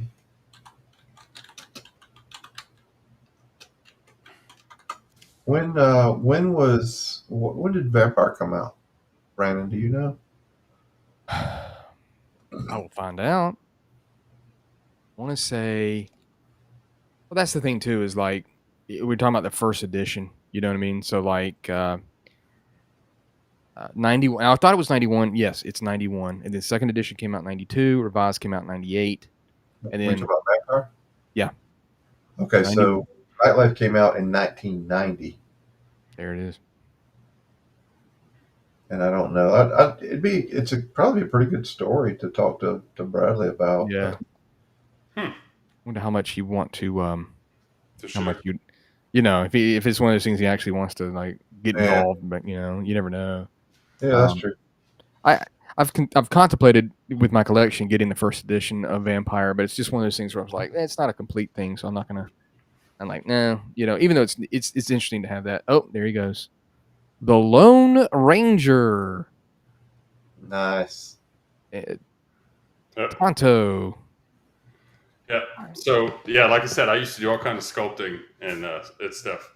So my You son don't do that anymore. My eyesight isn't what it used to be, and it's hard to do it with that. I have to wear a jeweler's mask, and it's not as fun as it used to be because you can't see. But Reed John D'Amico is actually named after the Lone Ranger. So flip it around. John Reed is Lone Ranger. So Reed John is actually the Lone Ranger. We're learning all sorts of stuff. So yeah, that's cool. But yeah, no, it's I've learned a lot about Matt too tonight. Yeah, it's interesting. No, the in Massacre Grounds, because I know David's never read it. Asshole. There is an homage to the Lone Ranger and Tonto in there. So the Arizona Ranger, Arizona Rangers came later on in history, but because of the Civil War stopping, I kind of fast forwarded it. So the Arizona Ranger there, Assad Bagat, is actually a Pima Indian. So in his faithful sidekick is a young white boy named John Walker. And so that's kind of an homage to the Lone Ranger, but I flipped it because it doesn't make much sense that the Tonto would teach the Lone Ranger everything and then be his faithful sidekick. It doesn't really make sense. It makes sense in a white world where that was what was acceptable, but literally, Lone Ranger was taught by Tonto and his family, so he would be his sidekick. So I just kind of flipped it around. It was kind of my fun way of, one, poking fun of it, two, as a character that I absolutely loved growing up. I absolutely loved Lone Ranger. So that all those shows, they were so dear to me. Adam West, Batman, all that stuff. But yeah, when HeroClix came out, and we did a poll. I actually sent Bert a package. I don't know. I never asked if he got them, but the spider, the shadow. So I did those HeroClix for him, and I actually sent it to him because I know he likes HeroClix. But that son of a bitch never said he got them. So I'm wondering if he ever got them. Maybe he didn't. Well, You never know. in all fairness, I sent him some stuff and he never told me he got it. So I just Who was it again? Bert Isla, Gilbert. Oh, yeah. So yeah, I did those HeroClix. I did Tarzan. I did a lot of the pulp heroes, and I know he was working on a John Carter game, and he was telling me how much he loves pulp, and I was like, okay, and I had to send him something, and so I sent him a book, and then I sent him the HeroClix, the custom ones with those characters from pulp in them. So wild, man. But I never said he got them, so I'm wondering if they got to his house, because his house floods like every other week, and like falls down a mountain, and like Bert lives in, I don't know, like disaster zone 0. Disaster alley is what they call it. West Virginia. In West Virginia, on top of a mountain, and it just gets washed out, or when it snows, it just falls. Like it's amazing what happens with his stuff, but it like, I wonder if he ever got there. I'm like, that sucks. That sucks hardcore. Yeah. Either that or just enjoying them. He never ever said thank you. He's busy. He's very busy. He's busy. Yeah, he is. Well, I think we've covered a lot of stuff here, haven't we? Maybe I'm wrong, because I'm reading, it says Christopher Early reviewed Nightlife in White Wolf number 24. Did the magazine, did it come out before the actual games, or, because I know, where's everybody going? No, I was looking for something. Sorry. Go ahead. I know Brandon went dark. You must have saw a booger on his shirt or something. No, I was looking for a HeroClix figure, but I guess this is our show now. Yeah. Wow, you gave the inmates full run of the asylum. Okay. The monkeys are out. The monkeys are taking over. So what is Pocket Fantasy? Is that Brandon's baby? Yeah. It fits in your pocket. Yeah, I saw that. I never knew about it. I was flipping through his channel today while I was working out, and I really wanted to dig into what Jared is doing. So he had a show with Jared, so I watched that whole thing. Because was it you that recommended him to do the bigger map, or is that Bert for Withmail? Oh no, Jared did do a good job if you can afford him. Yeah, I don't know that I could afford him, but what's that? I bounced out. Did I go away? You bounced out. Yeah, sure. Why'd you bounce out? You didn't even say anything. You're just like, I just got tabs open. I use that tab to go search like a moron because it's like 1 o'clock at night. No, it's 12:30. But no, 1986. No, what I was asking Dave is like I never knew you did Pocket Fantasy, and so I was flipping through your channel today, and I was looking for the show about Jared with the maps, because I know he did Dave's map, and I really like it. And then I'm debating if it would be cost effective to have somebody big do the map for Withmail. I did a map, but I did it in Card8. I did it myself. It looks okay, but it would be kind of cool. But I mean, my first love would be to have Darlene do it, but I don't think I could afford her either. So I'm not surprised, dude. You always reach out and just see, right? Oh yeah, no, I'm just like I could always ask. I mean, it's not a thing. It's just like I could ask for you because she loves cats. Does she? Yeah. No, she was very nice when I went and talked to her at North Texas. I mean, she's always been very polite. But she was probably scared of you. Yeah, most people are. Very intimidating. Like that lady at North Texas, not Long. It was Longview. She was in my game, and she kept circling the table like I was going to bite her. And she never did sit down. She sat like 2 tables away and watched. Wow. And I'm like, is she going to come over and play? And then she never came over and played. So I made a beeline for her after we were done, and I just sat down next to her like, okay, I don't like when somebody's afraid of me. I know I can be kind of intimidating sometimes. So yeah, when I find out people, I will literally go out of my way to try to talk to you so you understand that I might look scary, but I'm not. He'll talk to us, Dave. We need to get. Have you ever been out here to South Carolina? When I was a kid, I grew up out there. We used to go spend summers and spring breaks and everything else down there. We used to go to Myrtle Beach all the time. We went to Greenville.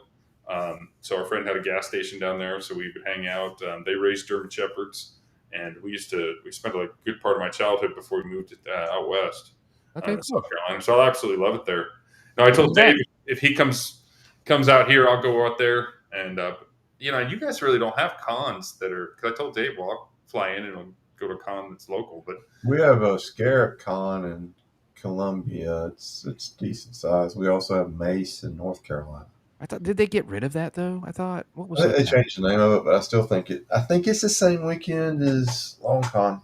There's something weird about the timing there, and then I mean, you have to drive a little. You have to go you can go to, I think Tennessee's got Chattanooga Con or whatever, and then you've got Dragon Con, which I don't know. I mean, we're not going to go to Dragon Con. It's gotten so huge, you literally can't move, right, Dave? You can't move in the direction you want to go. Like the crowd moves you in its direction, and you're like, that's where we need to go. I mean, it's too big now. Gen Con's is as big, but it seems like the space is there for it. So it works for Gen Con. But I don't even know if they game anymore at Dragon Con. I just think it's a party fest. Yeah, we used to, when I was really hardcore collecting, we used to go to San Diego Comic Con, and that was back in the 90s. And it was just starting to get big. So they had Wednesday would be special guests and early ticket people, and you get in Wednesday night and you just walk the whole floor. It was great. But Friday, Saturday, and Sunday, it was wall-to-wall people. And then into 2000, it was just nuts. You couldn't even enjoy it anymore. You just literally would be that's all right. And that's it. But it was fun back then because you get on the early nights, you just sit with artists or sit with writers and just hang out. And then if you were cool and you were nice to them, they invite you to after parties, and you go to after parties and sit down. So it was really fun to do that. But so going to a con like Gen Con, where you're packed in there like sardines, I don't know how fun that would be. But I mean, to promote your stuff, it's fun because you go there, promote your stuff. You're going to get your stuff out to, thousands of people. Yeah. So I guess that would be good. But the first time you want to go to something, you don't really want to be stuck in a booth. You want to be, running around checking stuff out. So definitely.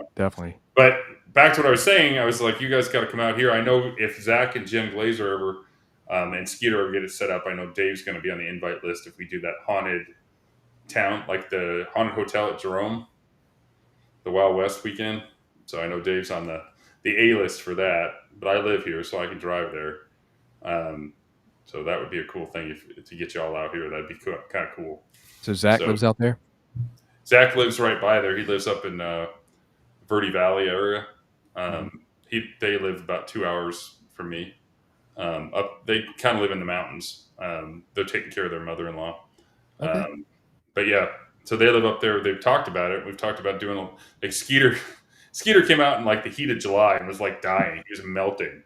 I'm like, why would you choose to come out? Because we have a con that happens over 4th of July weekend out here. And it's actually a really fun con. It's small and it's at a hotel. But if you walk outside, you will melt. It is so hot here. And so Skeeter came out with his wife, Jennifer, and they had a lovely time. But he was dying. He literally was wearing no clothes. He cut off his shirt, so it was barely covering him. And he was drenched, the whole thing. It was hysterical to see. And, but yeah, he came out during the summer, so I don't think he's coming unless it's middle of winter and it's nice out. Ooh.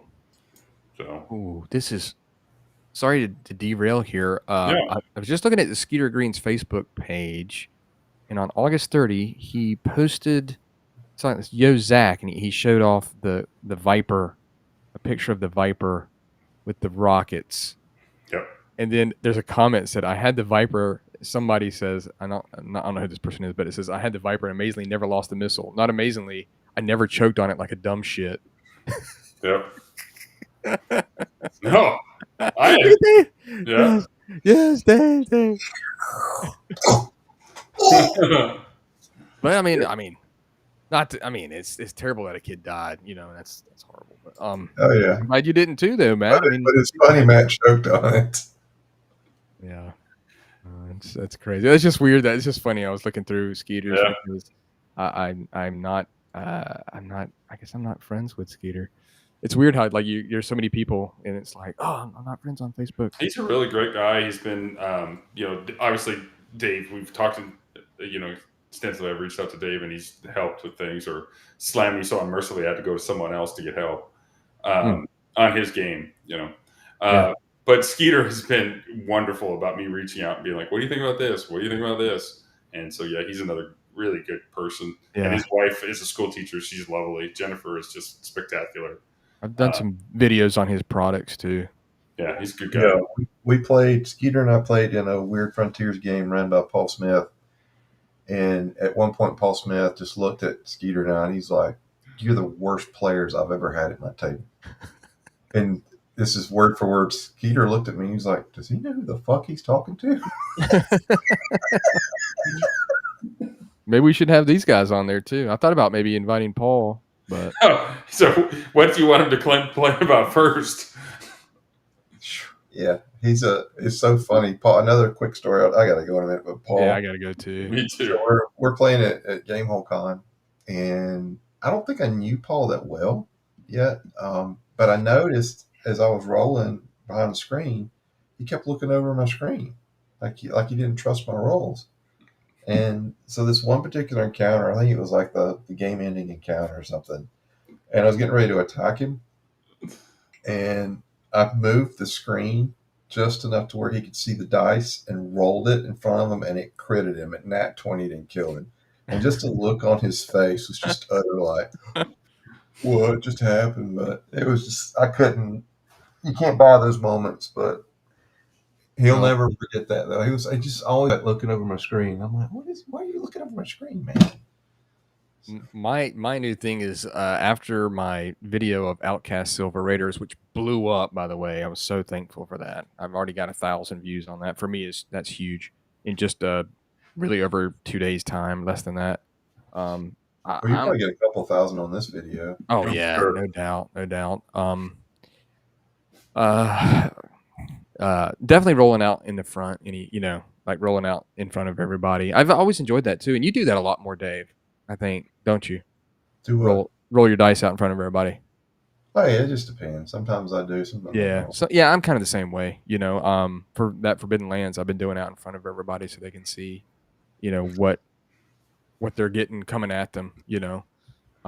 So that's cool. This has been great. Like I said, this has been obviously 3 buddies here talking. Once we got away from role playing games, but we learned so much about Matt. We did. You haven't even scratched the surface. Wait. Oh my goodness! At least I know why you freeze up now and pee on yourself anytime you see a Boba Fett cosplayer. Yeah, I just go into a fetal position and start rocking back and forth. I want to see that Boba Fett. So the next time we all get together, you got to bust it out. Oh my goodness! Look, I'll bust it out. I am not. Bert's here. Bert. We were just talking about you, dude. Well, Bert, you got to get on screen. You don't just sit in the stands there. I'll send it to him if we got a little bit more time. We can squeeze in Bert. He that Boba Fett figure. If it's worth that much, you ain't seen it. It's what? I don't believe you got it. I don't believe you have it. I promise I have it. I just have to go find it. It's locked up, and but I didn't realize it's worth anything. I figured $15, $20, $30, whatever. I didn't realize it's like that's ridiculous. Because I have there was another figure that you ordered away for. It was like Jowl, wasn't it? What? No, it was something with a cloak, but it was like a ugly looking little dude with the huge dong trunk that like had the goggles. Maybe it was like in the what was it, not the cantina, but hey, look, there's Bert. And he's not yelling at me because I made a mistake. Hey, Bert. Hey. What are you doing, buddy? I just finished my stream playing some Bloody Appalachia tonight. Oh, sweet. How's that going? Going well? Ooh, I'm getting double up here. Hold on a second. Uh-oh. He's got all the fancy technology. Yeah, my green screen's off center because I'm on my wrong monitor, but that's all right. Yeah, we've been chatting it up. We've learned a lot about Matt. Very Hey, interesting stuff. Bert, do you remember the Boba Fett with the rocket firing action pack? Oh, I do. Do Yeah. you remember that they changed it to where it wouldn't fire? Guess why? It was Apparently because of Matt. Micco Yeah, was he almost was the died choking on it. I choked on the Viper one. Oh, that's right. Were you Battlestar also Galactica. responsible for the Mazinger finger launchers not working and the Godzilla fists? Were you also responsible for that? Because you destroyed my childhood. The childhood. All these things you take blame for now. Thanks a lot. I We love our personally, projectile toys. I personally reached into your childhood and pulled that Viper out of your hand and said no. Yes, you did. That's why I had such a bad childhood. It's because of you. Yeah. Yep. The Poor what's Matt. funny because I bought one years later, and it was like kind of a remake of that toy, but it didn't fire, and I'm like, this sucks. And Zach is the one that actually had the Boba Fett. So there were three of us that 3 or 4 of us that got it, and one of us died. And yeah, I was in the hospital for a week or 2 weeks or whatever. And yeah, anyway, but I have like he's saying the Boba. It went into his lung, Bert. It went into his lung and lodged. Well, if you're gonna do it right. Yeah, but he's saying the Boba Fett that I have because I have one of the rocket launching Boba Fett is worth $1 million something. I'm like, no. Yeah, some of those are up there. Like I had Boba Fett and I had IG-88. If you remember that one, also the big one. But my favorite was the Shogun Warriors. I had Mazinga, Raideen, Godzilla, which is part of that. Yeah, those were my favorites, and they had the launchers too. I mean, I remember that Godzilla fist really hurt it. Wow. Yeah, because like the other one that was popular there that launched stuff was Micronauts. Mm-hmm. They had launchers too. They all of it got wiped out. They were like, nope. Back with the big toy and comic tie-ins. It was like my entire childhood. Every cartoon that was fed to me had toys and a Marvel magazine, likely. Yeah. Yeah. No, it's no. Anyway, it's It was you. It was me. Yeah, it was. So I'll take the blame. You should start advertising yourself as a guest as that kid. Yeah. Dream Killer. Get a T-shirt. Get a T-shirt with the launcher on it and say Dream Killer. Titles at cons. People would love to ask you questions. I mean, hell, I'm having a good time asking you questions. Bring back your childhood memories and sock me in the face. $10. I'd pay $10 to sock you in the face. No. David just got a stack of bills going. Yeah.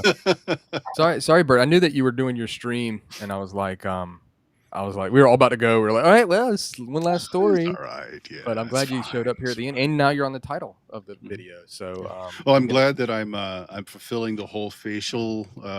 So we're all alike. That's how it was Wednesday, right? We did the same thing Wednesday night. And we were all like, well, we all got the same facial hair to a degree. But there's no way I can get what Dave's got up on top. No way. I would be pitchforks and torches chasing after me. Next time I'll do like pigtails. Yeah, I can. This is my COVID hair. I started growing this out when COVID started. We were just talking about your flooding and stuff where you live and in your house. Did you ever get the figures I sent you? The HeroClick figures that I sent you? Don't remember any HeroClick figures. Nope. So I sent you the Shadow.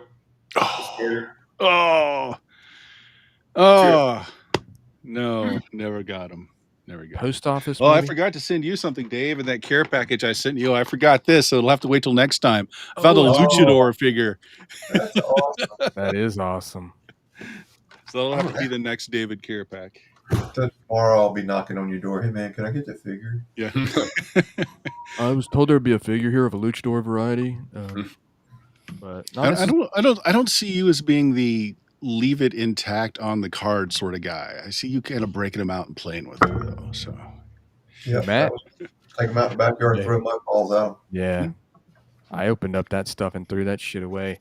The only thing I ever kept was TMNT cutouts in the back. Oh no, I did keep the GI Joe. Remember, I had the like little file on the back of the cardboard. It looked like a little I used to cut those out. Well, you say that, but one of your last broadcasts were you talking about getting a graded comic book? Yeah, no, I thought about it. They just look nice, but I'm like, it's not worth it. It's not worth it. I've got the comic right over there, so it's like I had another comic version of it. But Dave would do that, I bet, with a certain Moon Knight. Moon Knight comic, Werewolf by Night. Oh yeah, that's still looking for it, right, Dave? Yeah, I actually ordered a T-shirt from Amazon with that cover on it tonight, which is kind of funny. Nice. Wow, that is wild. So Werewolf by Night or Moon Knight? It's Werewolf by Night, first appearance of Moon Knight. Yeah. Okay.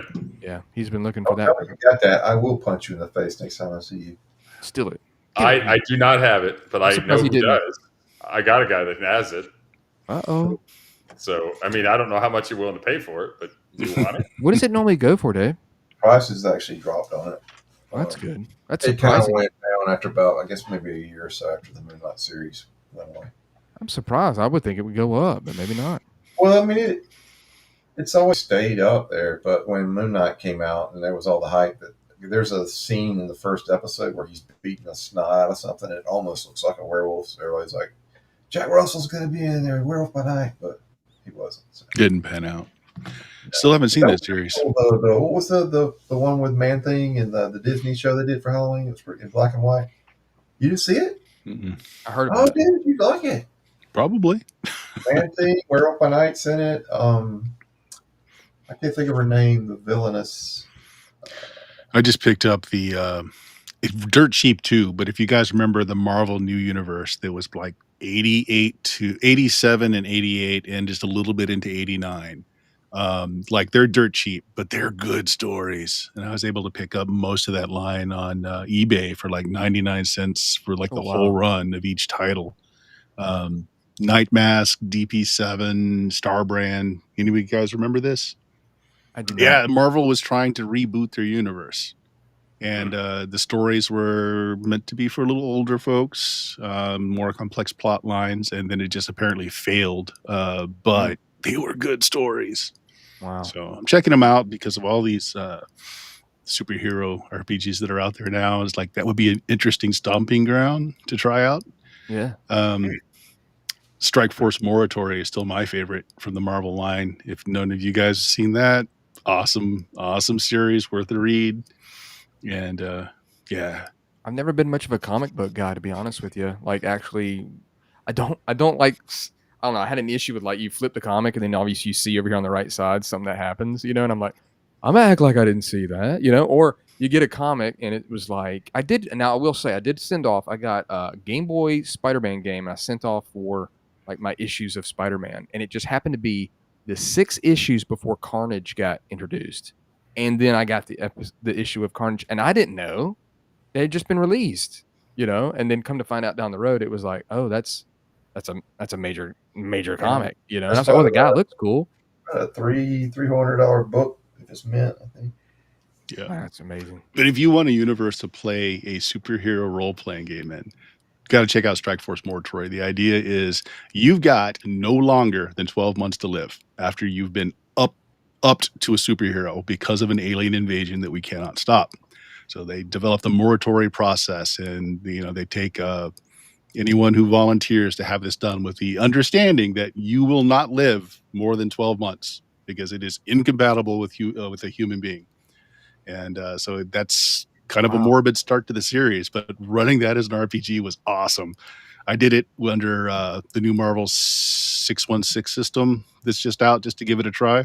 The new one. And I just rolled a D12 in private, and it's like, that's the month your character dies. I'll tell that player his character is up this session, so you decide how you go up, but you die this session. So that was just a tremendous amount of fun. You're a big comic book guy then, obviously. I was up till you could not get the full storyline without buying like 6 different titles, and that killed it for me. It's like you cannot afford to stay up with Web that. of Spider-Man, something of Spider-Man. I was like, oh, where does this? And then you're like, I like this character. Well, they put him in this comic, and I'm like, well, I want him to. It was was like early 2000s. They started doing that, and it just drove me right out of it because it was like you're buying books that you were not interested in reading about character, and there was a lot of crap that was just stuff that like nobody wanted to read. You just suffered through it, and like they got the worst right around Batman, and then they had like 6 Batman books, and they had Marvel had some real dog poo out. I can't remember what was on X-Men at that time. It was just awful. It was just like we just put, and then the comic book art was like just bad. It was like, let's not pay the big artist. Let's have this guy that puts out a couple scribbles and then calls it a Frank Miller style, and we'll sell that. And it was that whole run of comics is what got me out of it. I stopped collecting after that because I just was like, I didn't want to do it. But I tell you though, like this is a great time to pick up stuff you never got to read because a lot of those titles are dirt cheap. Like you can pick up entire runs, like unless it's a really popular character done by a popular artist, dirt cheap. And the shipping's probably more than it is, or the same price. Yeah, I've faced that where I'm like, I'm looking at something, I'm like, I thought about buying that, but I'm like, oh, the shipping it's about the same. It's about the same just amount. Buy from the people that do combined shipping. You get a whole bunch of 99-cent titles and just have it all done under the same shipping, and it's pretty cool. Yeah. For each one of the boys, and then for me, I did. So any title that they were interested in, I bought the month and year they were born, and then I bought the month. If that title was available, I did the month and year that I was born. So, but they don't always the covers don't always match up. So like November of 72 might actually be like the one that was on the shelf in November might have actually been a different date. It might have been October, or because the way they released them, because sometimes it was bi-monthly or whatever it was back then. So it took a little research to get with the ones, but I've got like Fantastic Four, I've got Lone Ranger, I've got Avengers, of course, X-Men, of course. No, who's a Batman fan here? Let's see your hands. David? One second, David. Dave's definitely the Batman fan. I've got all of Planet of the Apes magazine. There's a shocker. There's a shocker. Yeah. What was that Planet of the Apes you said to read that was a comic that you got to read that? It was Last Something?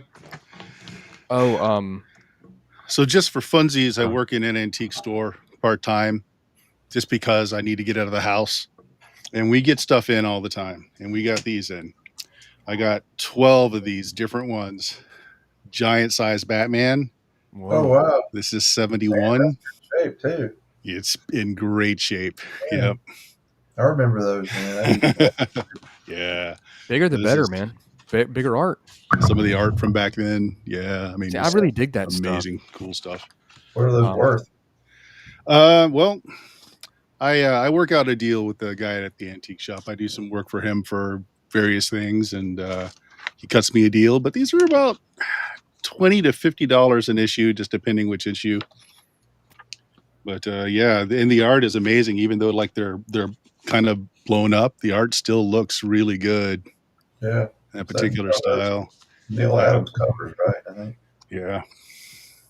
Yeah, Neil Adams, you got it. Yeah, Neil's great. We often sometimes we'll have conversations about who drew the best Batman, or who we liked, or like Spider-Man or something like that. But did Neil Adams die? Yeah. He used to come to our local con a lot. I remember getting some stuff signed by him. That's I got a scoop, guys. Yeah, me too. Yeah. All of a sudden, I had like that wave of like, no, it's always coming in late. It's even getting late here, and I'm way behind you guys. I just woke up 4 hours ago. I mean, you're ready to rock. Nightlife.